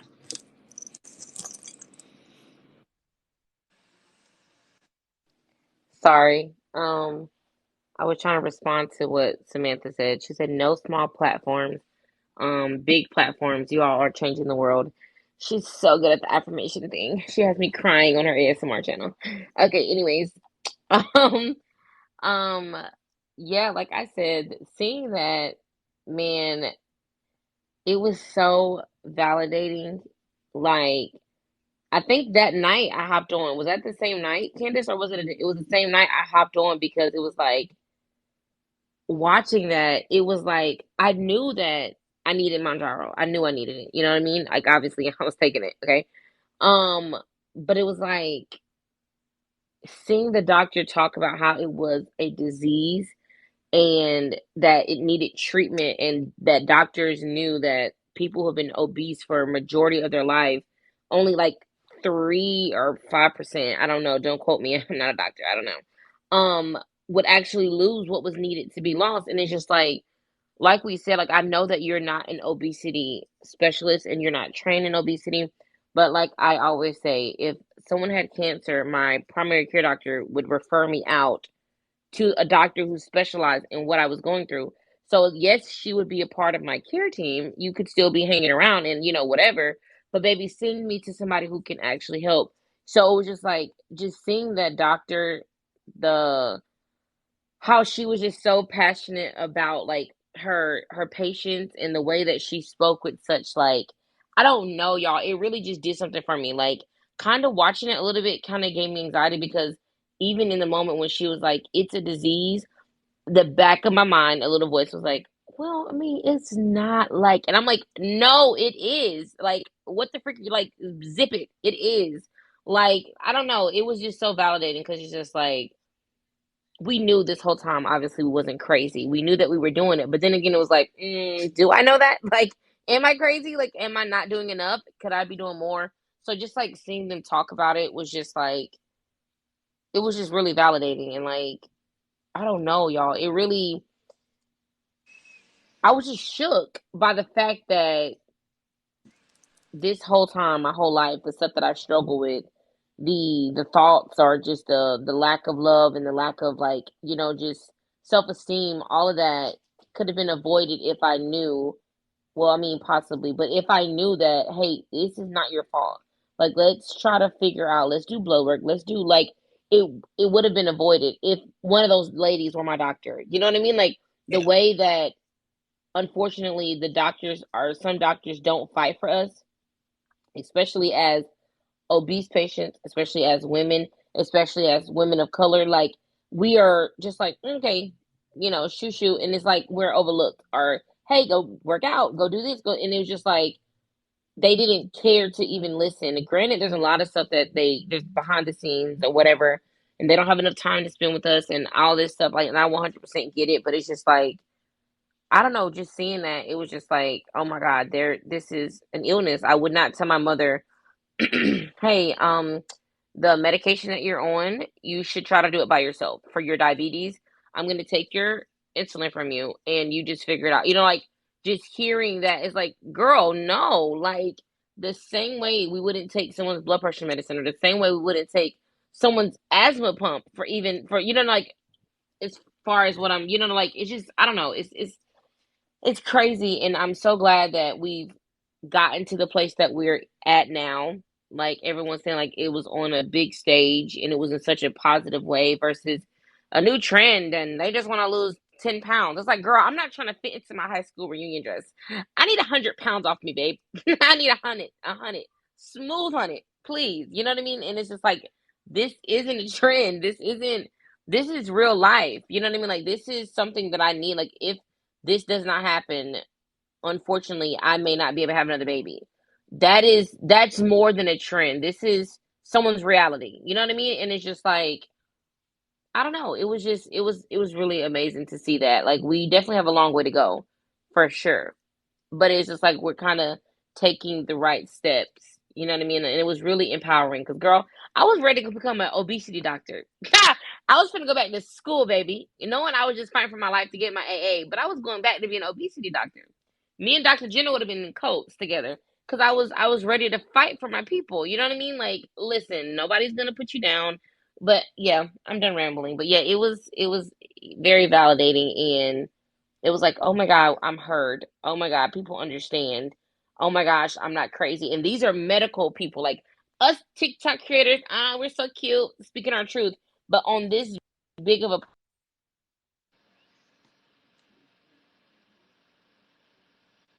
Wait, try it. Me? what do I know? Okay, good. Yeah. Okay. Um, sorry, my sister called me, but it was very validating. That was pretty much it. I can't remember what I was gonna say, but that's it. Okay. So for me, it made me super excited. At first I was a little anxious because I didn't know how it was going to turn out. I was scared that it was going to be like all the other ones and like all the other news outlets have been talking about the weight loss medication. So I was a little anxious at first, but how I learned about it was my mom sent it over, and I grew up around women who were also obese, also self-conscious about their weight and always trying to do things to lose weight. So that was my reality. I grew up watching that and I thought that was normal. So of course, I then started doing those same things. So it wasn't just me feeling seen, it was my mom and my grandmother also feeling seen and knowing that things are moving in a great direction. And how far things have come, because my grandma and my mom, they're like, dang, like if Manjaro was here when I was, your age, like that would have been crazy. And it just gets me excited for the future. It gets me excited for future medications. And that's why I always try to tell people post as many videos as you can on this journey because it's reaching so many people. And be loud. Do not be quiet about this because people need to hear this. The more people that hear this, and the more that we shake up the social media and like I swear it's going to be groundbreaking. Uh-oh, not you throwing the dollar bills. But yeah, it's just super important. It's super important. We all have a voice. It deserves to be heard. And the fact that the 60-minute deal, it was just like, wow, this is the first thing that makes me feel, besides beating y'all, because of course I love y'all, but like it was the first thing that made me feel seen. I was like, wow, this is crazy. And it just got me super excited. So yeah, that's how I felt about the whole thing. That's funny because what was it? The article, it was some news beforehand that were talking about, oh, it's a trend, it's this, it's that. And then I got mad and I went and did some reviews and I looked up articles and I think I have a video on it where I quoted it and it was like, this is a disease. Obesity is a disease. Obesity, like from the World Health Organization and things in peer reviewed journals. Because the research geek in me, like, yes, babe, it's a lit review. So I like went and I posted that, but then to see it on there, first of all, I love female doctors. Nothing against male doctors. If you're a male doctor or want to be, I just feel like female physicians and providers and practitioners are just so much more empathetic. So to see that and see the care that that woman had in her voice for all of her patients and wanting to get them help, like sent me. But she was also like, no, I'm telling you, it's a disease and they need help and it's not in their heads. And it was like, to me, it was like, girl, tell them again. Tell them again because they're not listening. And so to see that and to see, especially the woman at the end, to see her like be told that she could get it, um, like, I was just like, girl, go get that medication. You need me to do your copay because I got you, boo. Like, go get that medication, please. And so to see that, it made my heart happy. But I feel like also it just like for the trolls that hop in and say, oh, you're just not doing this, you're not doing that, then it's like, girl, bye. So to see that female doctor, those two female physicians be like, no, it's a disease, get it right, and we're gonna treat them and we're gonna get them help. And so that just made me feel happy. Like, first of all, y'all know I love being a woman. Like, we just got it going on. But to also see them empower on 60 Minutes, be like, mm-mm. I was just like, okay. Like that just made me happy. It solidified everything for me. So we almost done, y'all. I know Annie, you probably getting sleepy. No. Okay, Listen, not don't her be hating staying on up my being a early grown up. bedtime. Huh?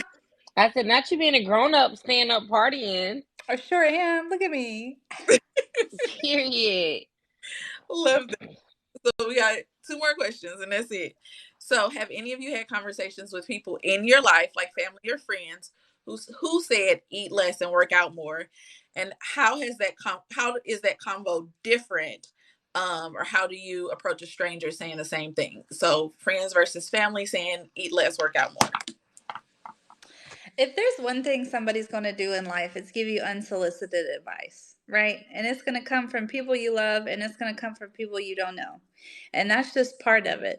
I think it hurts more when it comes from someone you love because it's more invalidating because you want them to believe you, and you want them to have that intimate knowledge of your struggle in the way that you do. And the truth is, if they aren't in the same struggle, they just can't understand it. They can try to sympathize, they can try to empathize, they can say that they get it, but they just don't get it. They just don't. And I don't think, yeah. Oh, that was my kid. Hey, all right. I'm gonna need you to get down off the kitchen counter. That's not a safe choice. Okay, well, when you fall and we go to the emergency room in the middle of the night, I'm not gonna be happy about it. Um, Sorry. When it comes from somebody that you love, it feels like it hurts a little more because it feels more invalidating, even if they mean the best in those circumstances.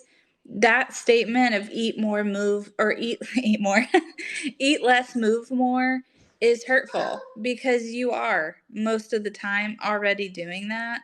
And it's like saying you're not doing enough when you're doing maybe more than the person telling you to do it in the first place. I can't tell you how many thinner friends I have had try to tell me how I should eat like them. And they are like, eating worse than I was and doing the same workouts. And it didn't make a difference for me. As far as strangers telling me that, I really don't give a crap what a stranger has to say. To be truthful, you want to tell me to eat more, move less, great. Thank you. Appreciate that. Go ahead and move on. I think that maybe you should be a nicer person, but I'm not going to be out here telling you how to live. But at the same time, it is what it is. I think people's opinion of me is not my business. And that's something I had to learn over the last few years is people are going to have something to say about you. They're going to have something that they want you to do differently. And sometimes you just got to let them say it and look stupid and smile and move on. That's all. Thank you. Thank you for coming to her TED Talk.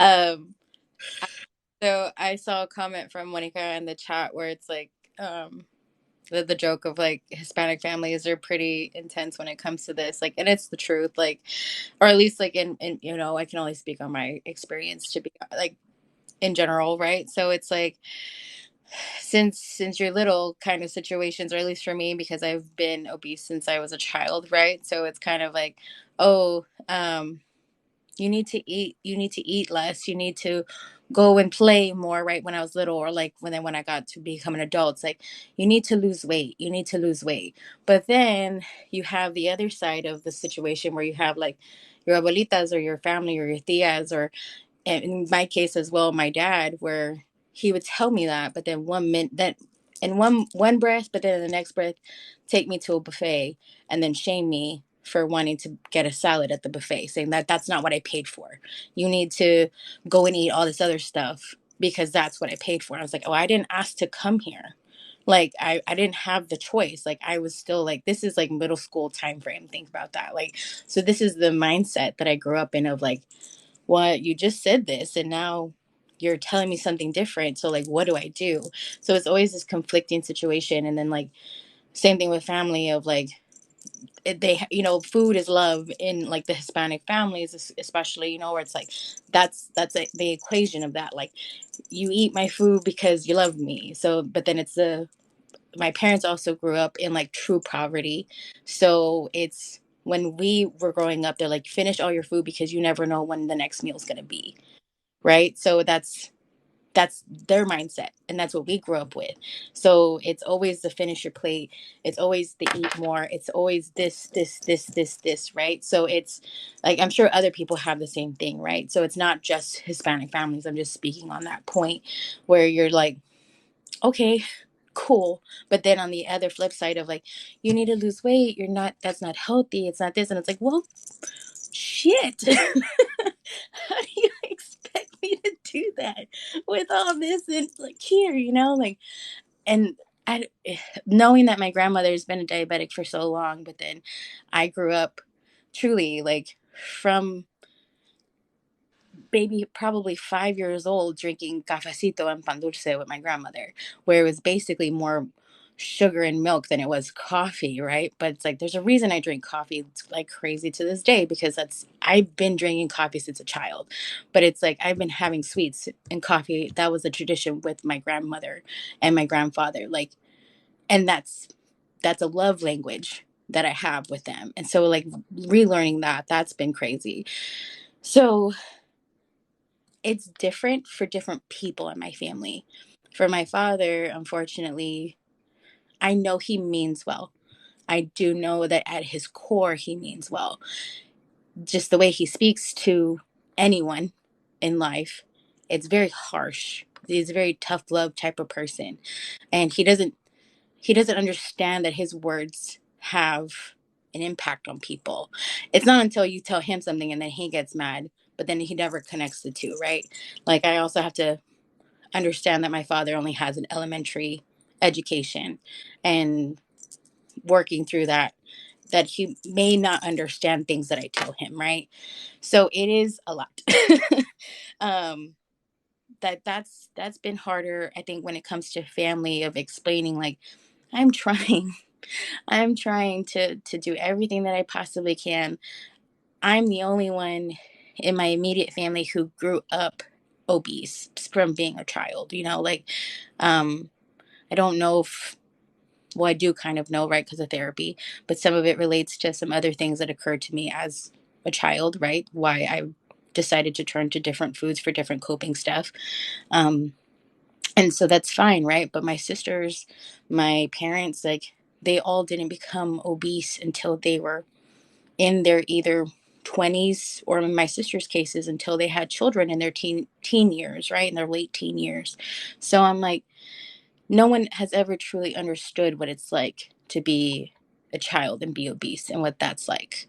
Um, so having the conversations with them, seeing some of my nieces and nephews grow up that way, or growing up as children with obesity, and how my father will try to talk to the kids, and I'm the protector of those children, because my siblings don't understand that, because they never heard that, where I've had to tell my father, I'm like, you do not speak to them that way.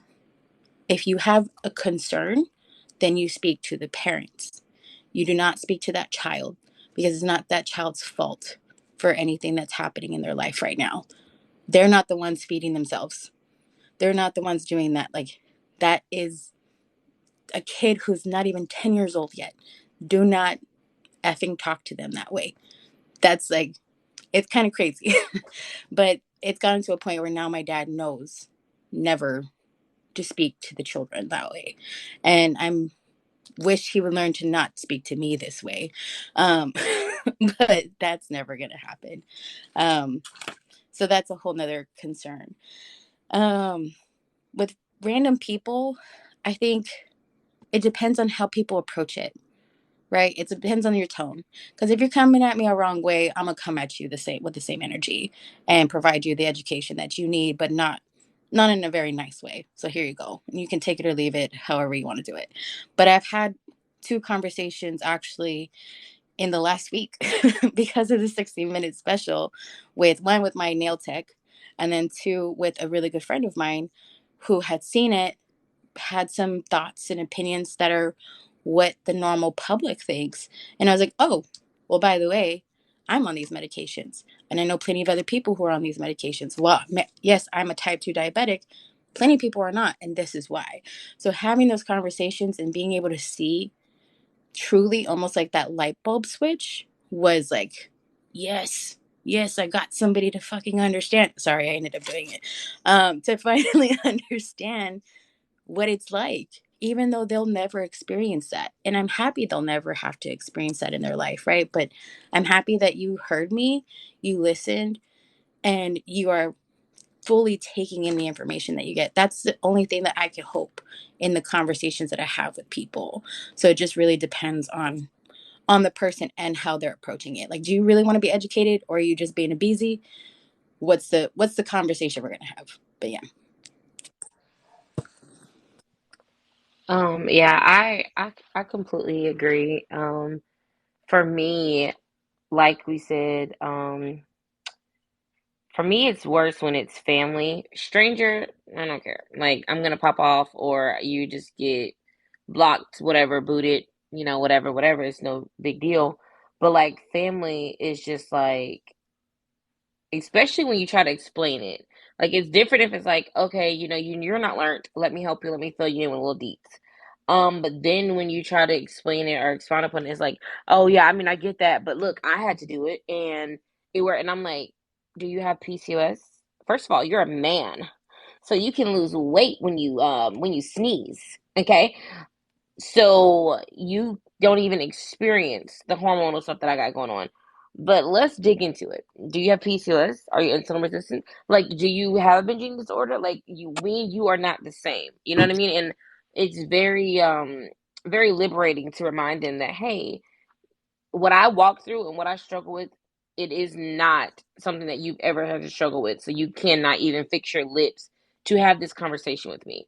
Um, like I mentioned, like my brother mentioning, like saying the statement of like, oh, surgery was the easy way out, or um, stuff like little stuff like that. It peeves me off because it's just like, again, I know the intent behind the person. You're not trying to do these things, but then again, it's just like, you just be quiet. You know what I mean? Like if you don't have, or if you don't even know enough about the topic, you know what I mean? Like, and this is just for people in general. If you don't know enough about a topic, do not speak on it. I will never get into somebody's conversation about how to program a computer. Girl, I don't know nothing about nothing. I'm going to just sit there and listen.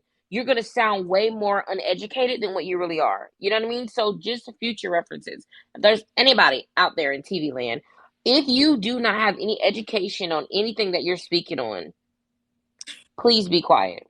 Keep your mouth closed and walk out and go exit stage left. Like it doesn't make sense. So it is way difficult, or even having to advocate for the kids. Like, hey, don't say that. Like, don't do, you know what I mean? Like, watch it. Cause that will, me, there's nothing that you can say to me that I haven't already said to me, and trust me, it got dark up in there for a period of time, okay? So you're gonna have to do a lot of low blowing to make me feel anything. But when it comes to them kids who are innocent and don't, yeah, I'm going to war every single time. So I think that's just my thing. It's just like being able to, also, the more I know, the more I'm able to speak about it as well.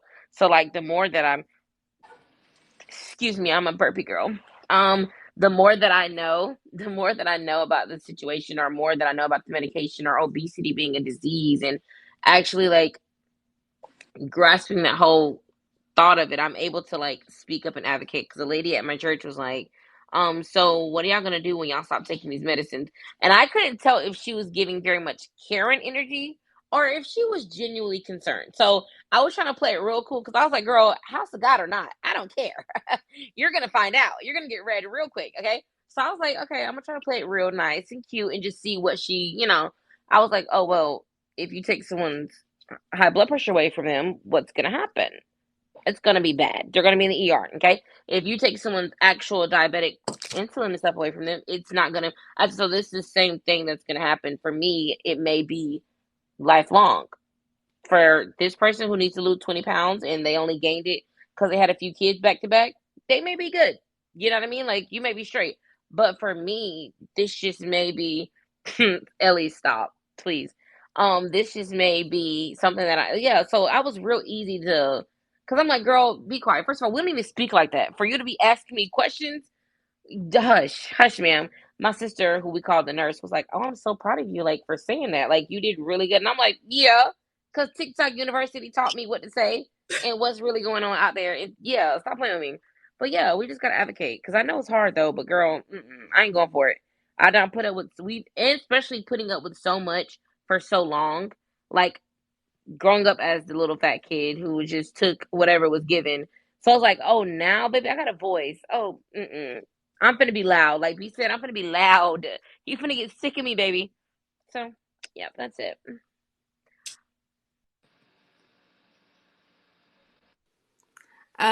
So when it comes to me hearing strangers, like everybody else said, I don't care.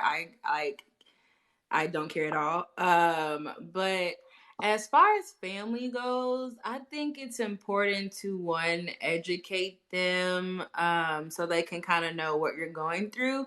But before doing that, before I did that, I had the mindset of already like, Bernicia, you're doing this for you. You're not doing this for anyone else. So if anybody has something to say about it, like they can either get with it or they can leave. So that was kind of my mindset on it. But I agree with what Shantae said in the comments earlier because am I stopping? Can y'all hear me? No, you're good. Okay, my bad. I agree with what Shantae said earlier. She was like, your family be like, oh girl, you don't need to lose weight. You look good the way you are. It's okay. You don't need to lose weight. And it's like, babe, I do. And so it was I got a couple of those, and then as far as the whole like move more and eat less, I mean, of course, like people have said that, and I mean we hear that from everybody, but I think that also it kind of plays a mind trick on you now because now that we're on this medication, of course we have to stay within our deficit, but now we actually have to eat. We have to eat. And as far as like someone like me, I thought that the less I ate, the more I lost, but that's not the case at all. And so now I actually have to eat on this medication. So it does, like, you have to do a mind flip. But that's all I got to say. So I will say, um, y'all know me. When I feel like people in my business, mind the business that pay, like this ain't that. And whatever issue you have with me taking a medication, that's a you problem, not a me problem. So figure that out on your own. Excuse me. I see Rainbow Bear. Thank you. Whatever you have, whatever issue you have with me taking that medicine, baby, that's a you problem. I don't care. Like that's your fault. As far as family, like Claire said, nobody in my family really says anything because family or friends, because they know I'm gonna do what I want to do anyway. And so, like, they just my husband goes with it. He's wonderful. He just go with the flow because I'm a very independent person and I'm gonna do it whether he like it or not. Love him for that. But yeah, my friends and stuff, they didn't say anything. I told them and they were like, oh, okay, that's what's up. If that's what you feel like you need to do for you. But the same goes, so my sister-in-law, when she decided she needs to have weight loss surgery, I didn't get it. I didn't understand like the surgery portion again because I'm a punk and I feel like I don't want to go under the knife. But I still was gonna support her though because she felt like that was the best decision for her. So like if your family or friends, if they feel like they don't understand it, you don't have to understand why I feel like this is the best decision for me. That you don't need to understand that. You can be supportive or you can be quiet. It's one or the other, in my opinion. But yeah, that's what I have to say about that. And our last question, y'all. I already know the answer for everybody, but I'm gonna ask it anyway because it was sent. Is Mounjaro a lifetime medication for you? And if so, how does that make you feel? Girl, I'm finna ride this train until the wheels fall off. It's choo choo, ooh, ooh, all aboard. Yes, this is a lifetime medication for me. If not this, then the triple Aggie. I don't know what this hand motion is. I better be careful. I'm gonna throw some gang signs. The triple Aggie is where it's at. If it's not the triple Aggie, quadruple. I mean, quintuplet, whatever they have out there. is going to be what I need. Because if I didn't need this medication, if I wouldn't be here, right? Like I would already be skinny.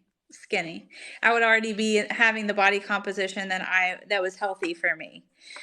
So everybody commenting the trains is making me laugh.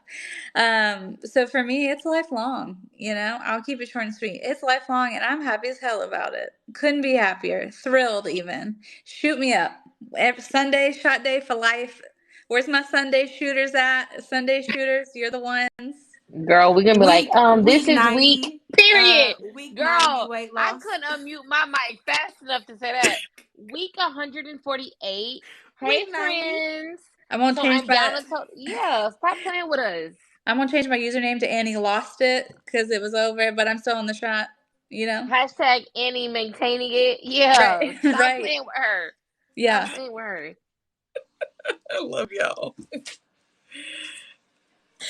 Oh my gosh. No, but for sure, like it's definitely going to be a lifelong med. So either this or something else. So I'm just excited that got it when I did. So yeah,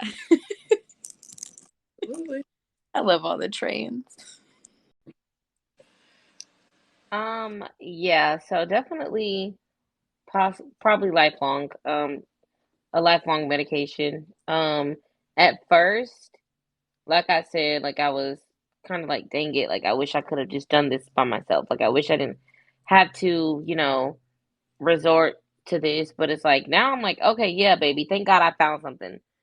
Again, reach kind of my brain to realize that this is a disease and nobody is with their other chronic illnesses is like, oh, I'm so mad I have to like, girl, take the treatment, get better, and keep it moving. Like, there's no point of it. Thank God that there is a treatment because years ago, like you mentioned, Candace, our parents didn't have the treatment. Like 90% of the women in my family are obese. So it's like maybe 1%. Oh, sorry, not Candace. B. B, you're right. Um, they're obese, so it's like, bro, they didn't have this option. So it's like, I'm so glad that we have the option. And baby, like you said, a chugga because I'm riding it till the wheels fall off. Double agonist, triple agonist, quadruple. I'm there. So All the above. stay along for the ride. Follow my journey, okay? Follow my journey. No, but we joke and stuff because you gotta make light of the situation. But it's um it's definitely lifelong for me as well. Like I said earlier, it's a treatment. It's treating um my hormonal issues as far as PCOS, and then of course my insulin resistance. So I have to continue this medication, and I don't mind it at all. I'm actually excited about it because I'm actually having something. I have an answer for all the questions that I've been having the past years, and this is my answer. So that's, yeah. I don't mind being on a girl. I'm gonna be 60, 80 years old and fine. Okay, I'm gonna be sick of me. 80-year-old B on Wednesday taking her shot. Y'all, I don't care what nobody say, but baby, I'm ready to see it. I'm ready to see it, baby. Stop playing with her. Wigged up and ready. Oh yeah. Stop. Stop Oh playing with yeah. her. Oh yeah. It's coming. It's coming. It Yeah. better be that maroon wig though, that burgundy wig, because that's the one. That's the wig. That's I the gotta one. bring her back out. She's coming soon. Well, with that being said, yes, I am gonna be on Monjaro for a lifetime, just like I am my levothyroxine medication that I need to live.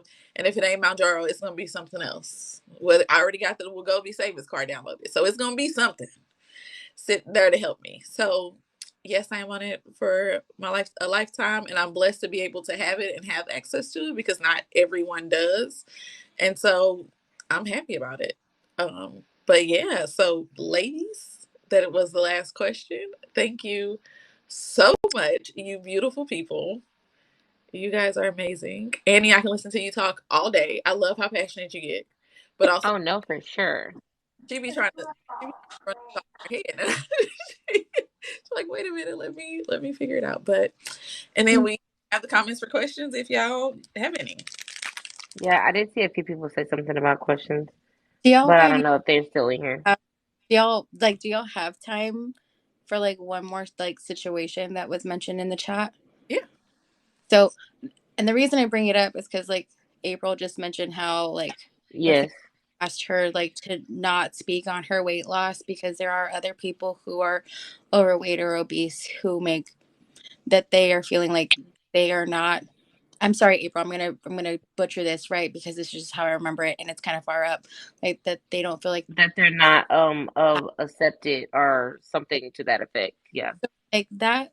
That is a comment, but also there was another um, kind of topic regarding like that before and after photos are kind of fat phobic, and to talk about that. And so I'm like, it kind of gives me the same energy for both. We're talking about it, I and I think for me, where it was like, oh, I see that, and I wonder if it's. I think I'm gonna get my thoughts together. Sorry, so I don't. I that's kind of a top. Not something we really discussed, but if anybody has something they would like to say first, like that's where I was like, ooh, Okay, well, I'll talk because y'all all look like deer in headlights. So I had a video that someone sent me that was a girl who was very upset. She was really crying a lot, and she was saying that she felt like all of the end of year transition videos made her feel like she didn't matter as a person because she was obese. And so all of these, and she hadn't wanted to or been able to lose weight, and she felt like the videos really made her feel less than human. You know, it made her feel like she didn't count as a person because she was still fat, and all of these people, um, seeing all of these videos was very triggering for her and her self worth. And I never really thought of that perspective in the sense that, like, I mean, as a person who was still in their before phase, seeing the transformations could equally make me encouraged and discouraged, and still does. I mean, truly sometimes, because I have a limiting belief, which I've talked about a lot on my page, that my body isn't capable of shrinking to the extent that maybe other people's bodies are capable of shrinking to, right? So, but I also feel like that's where the line gets really muddy because I know enough to own that that's my self worth issue, not Amy, who lost 150 pounds and is proud of herself, posting how, she looks now versus where she started. I know that that's my self projection of no self worth on that scenario. But at the same time, I can understand how it can be very toxic to just see like constant comparisons, transformations, and things like that. So I think it's a really muddy line because, on one hand, you choose not to consume it if it triggers you. You have to own your own feelings when it comes to that. But on the other hand, as a person who wants to post transition videos or pictures, what is the line between I'm celebrating my victory and this is toxic for you to see? Like, I think that line is very muddy, and I think it's a good conversation to start having, and I don't know that I have any like answer for that other than I think both parties have to acknowledge their part in things. I think a lot of Yeah. it depends on how you're putting forward your transition video, like if you're out there saying like I was so gross and disgusting and awful and now I'm beautiful and wonderful, well, that's kind of messed up because you were still a human being. But if you're saying I corrected my metabolic issues and now my body composition has changed, that's not, it's very different. So I think that's a really interesting conversation. I would love to hear other people's thoughts on that. Yeah, that's like what my initial thought, like when you started explaining about like how upset she was for seeing it, it was immediately like, not like, I don't say this in a rude way because y'all know I'm not a mean person, but it was just like, I don't think that's their fault. That's more so a personal problem type of thing. But I don't say that like, because I'm sad that she was hurting. I'm sad at that, but it's, I can't get upset that you're rejoicing for something. When I was struggling to get pregnant, I couldn't get angry for people who were celebrating their pregnancies or announcing their pregnancies. I could not get angry at that. Did it hurt me? 100%. Did I know that I had to take a social media break because it was their gender reveal day or their baby shower? Of course. You just have to know those areas of what's going to trigger you. You know what I mean? And look at it as a motivational versus something that is going to intimidate you or trigger you, so to speak. You know what I mean? Like, because it, yes, seeing those transition videos, I was obviously everybody's seen them. I mean, we're in a new year, so they were flooding our For You pages, and I seen them, and then I had a speck of like, dang, but it was like, yes, I'm starting, so now I can start this trend. You know what I mean? Like, so I just think it's really the person's mindset. Like you said, if that person is saying, oh my God, I was disgusting and I was this, but now I'm beautiful and all humans should look the way that I look and weigh this much and be this size, then of course that's dead wrong, completely against it. But if it is just, I'm so proud of myself for starting this medication, I'm so proud of myself for sticking in the gym, for healing myself mentally, whatever they were proud of themselves for, because it's not even just weight loss. People could be proud that they went to therapy and they no longer need whatever, you don't know, whatever it is.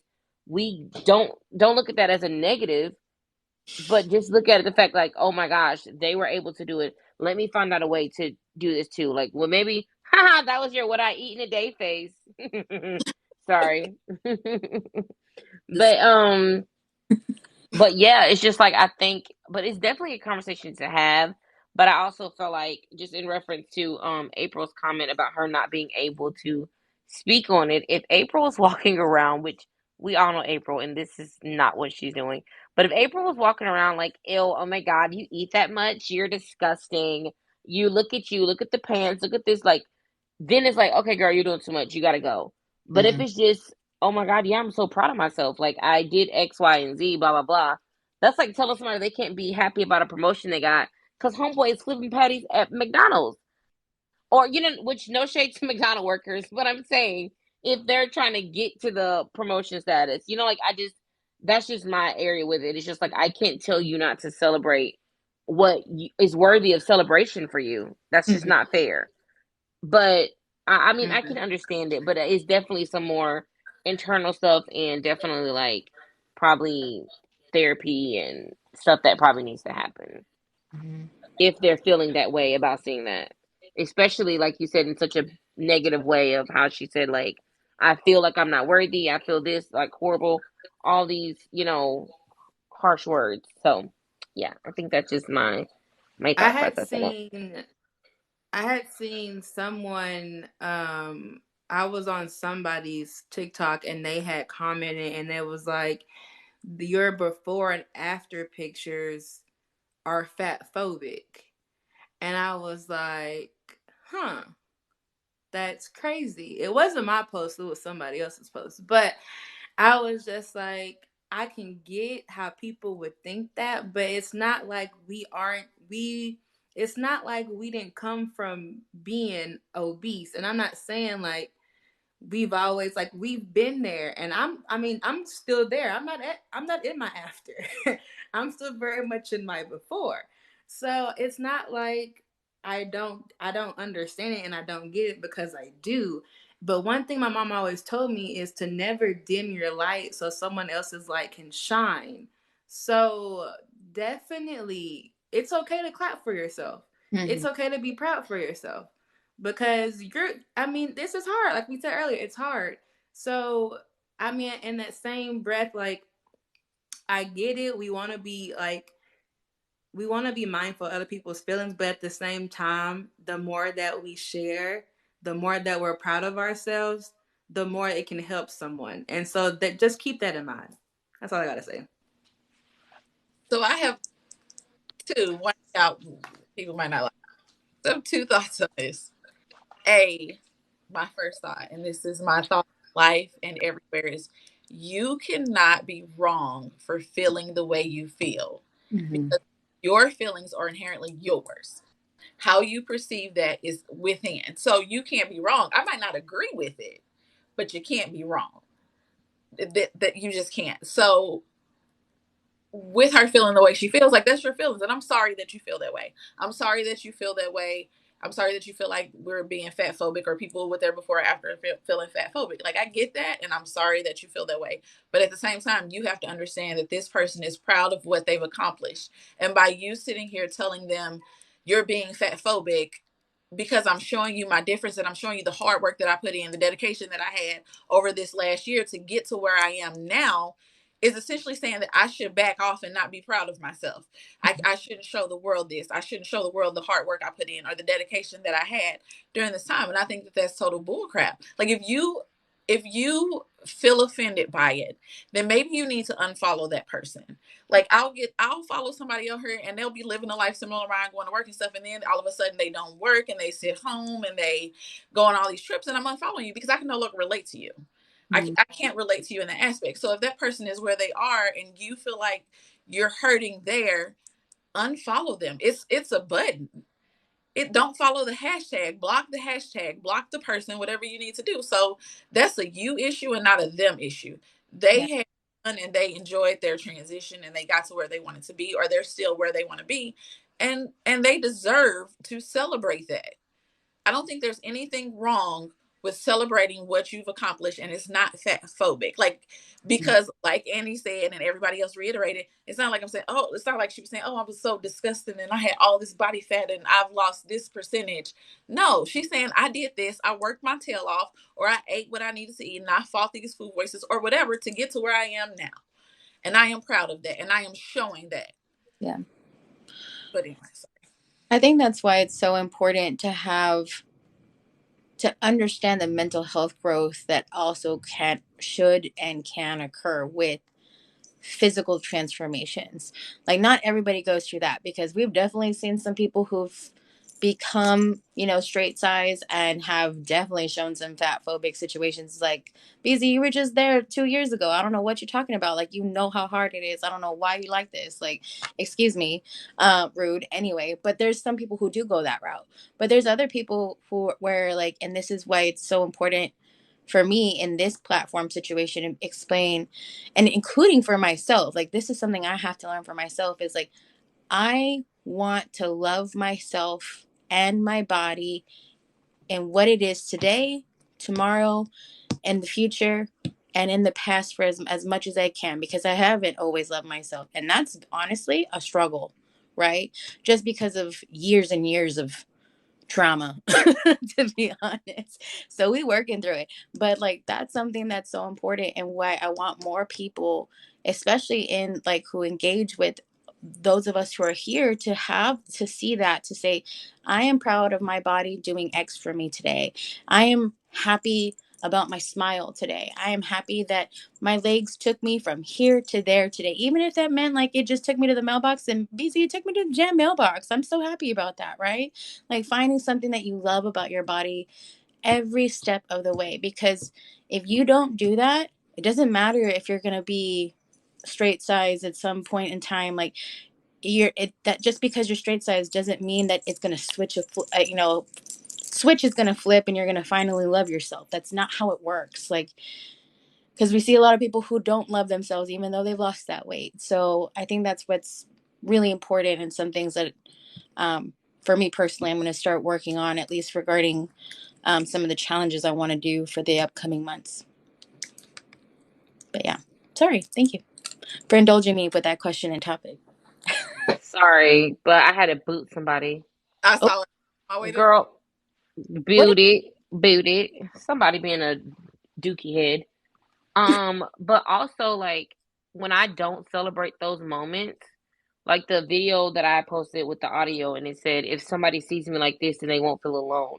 Like when I don't post my before, if I only show my after, the girl who's sitting here looking like me right now, she never knows that she can get to the, like she doesn't know where I started from. So if I only just show the after, you know what I mean? Like, so it's just, yeah, it's definitely, like we said, like a more so something internally that we have to all deal with because it's like it's not fair to you.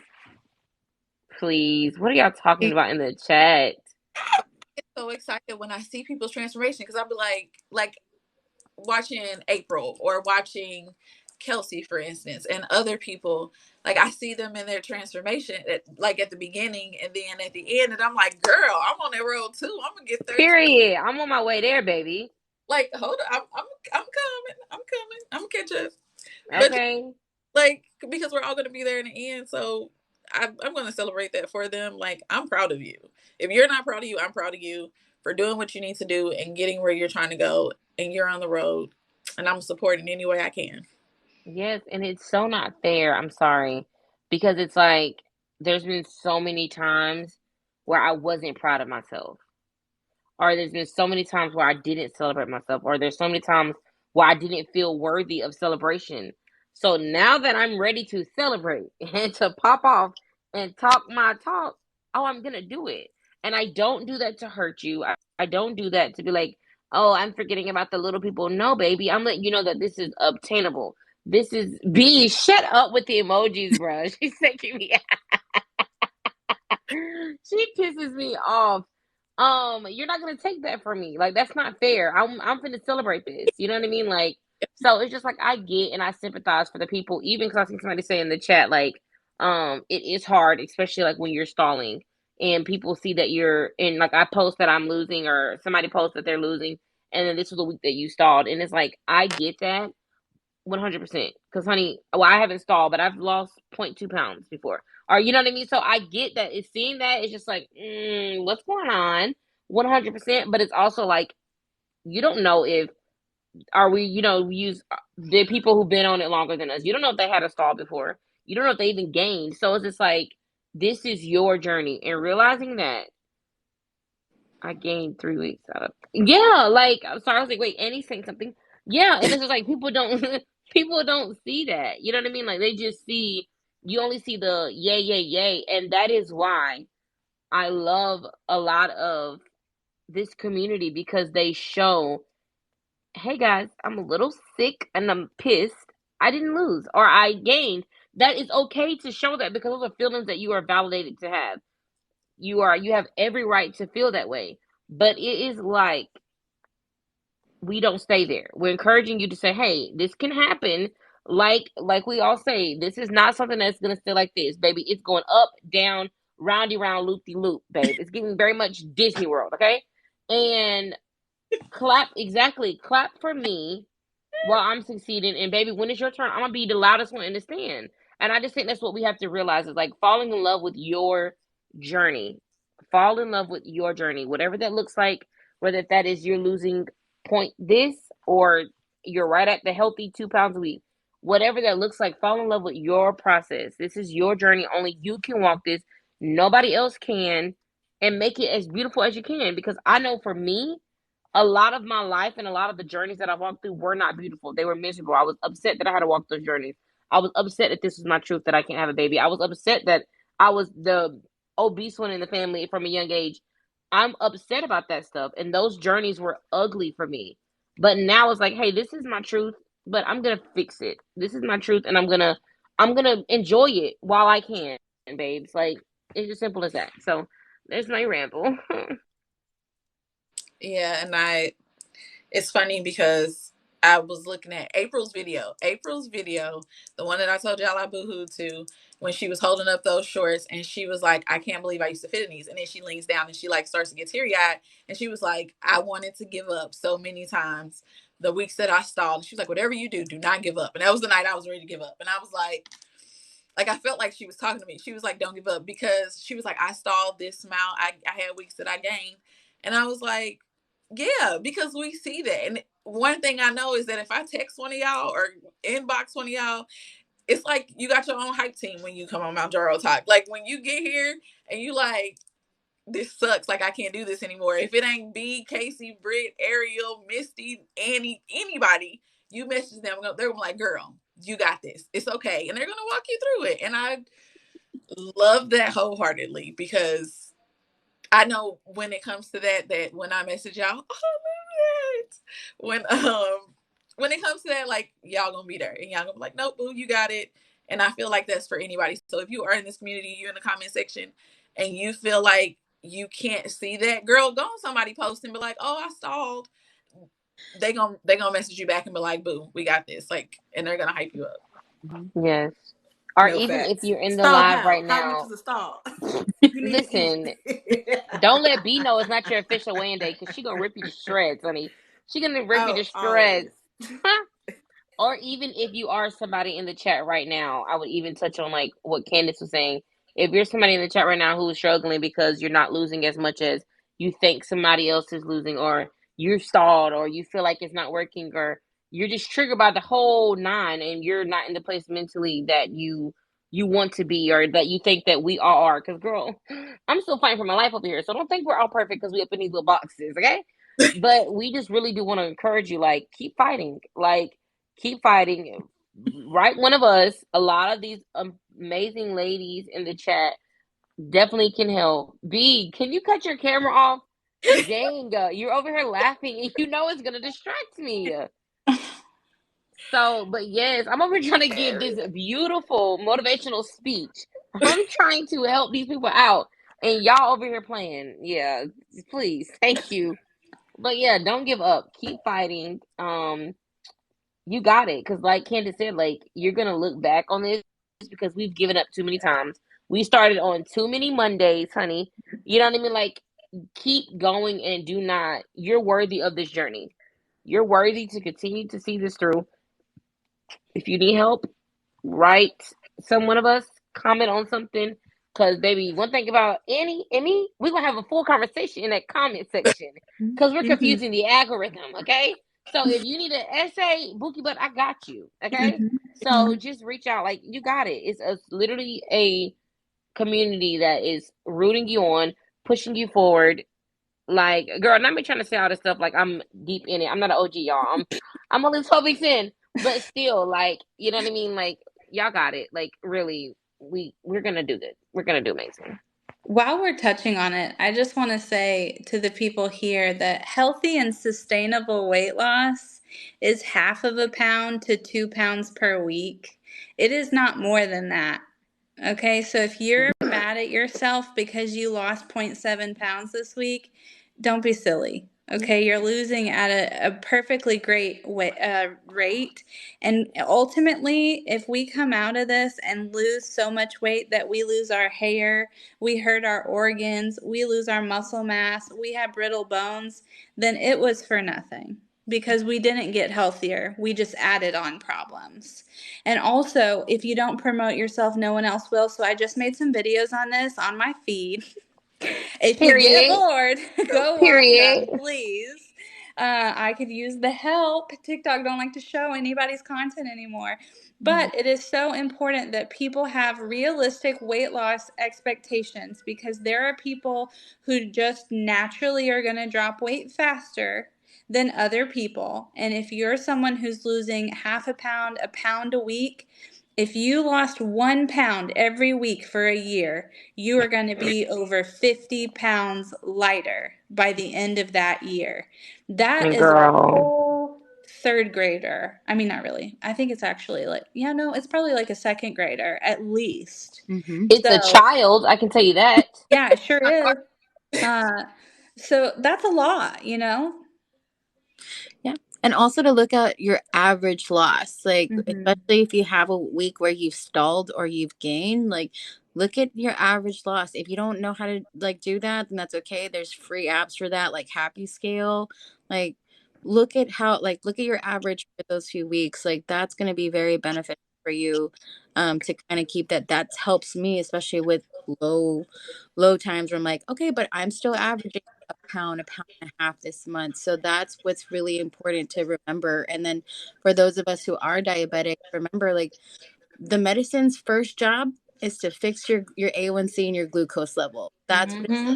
focusing on. So do not like it's going to be great if we lose weight in the first few months, but in the first few months it's like, oh no, we got to crack this BZ first before we can get to that one. So like Yeah. BZ is taking me out. It's sending me. It's Oh, sending thank me. y'all. It is. It's And it taking me all out, adds bro. up. It But yeah. all adds up. The point two, the point Yes. five, it all adds up to your Mm-hmm. overall loss. So just be patient with yourself. Just be patient. Don't do anything too extreme. Please eat. Please drink your water, your Get electrolytes, your get your protein. calories. Do not starve yourself on this medication. When you don't eat, that's when you stall, babe. Mm-hmm. That's when you stall. Eat. That's all I gotta say. Yeah. And that's when you lose your edges, babe. You gonna be walking around talking about, oh, I lost 85 pounds. Bookie butt, you're bald headed now. And no shade to bald headed people. But I'm saying for the people who don't want to be bald headed, that wasn't the goal. So that's one thing about Casey. One thing about Casey, I never forget. I don't know who live I was in. And this girl was talking in the comments saying, like, what did she say? She's like, oh, I'm only eating something, something. The calories was very much, 900 calories. yeah, my 900. dog probably was eating more than that. Casey said, oh, be careful, you don't want to lose your hair. Yeah, don't lose your hair. Because women don't want to Please don't. hear, oh, your organs. Baby, when you tell her she's gonna be balding, she's gonna be very much concerned. Okay? So definitely remember that.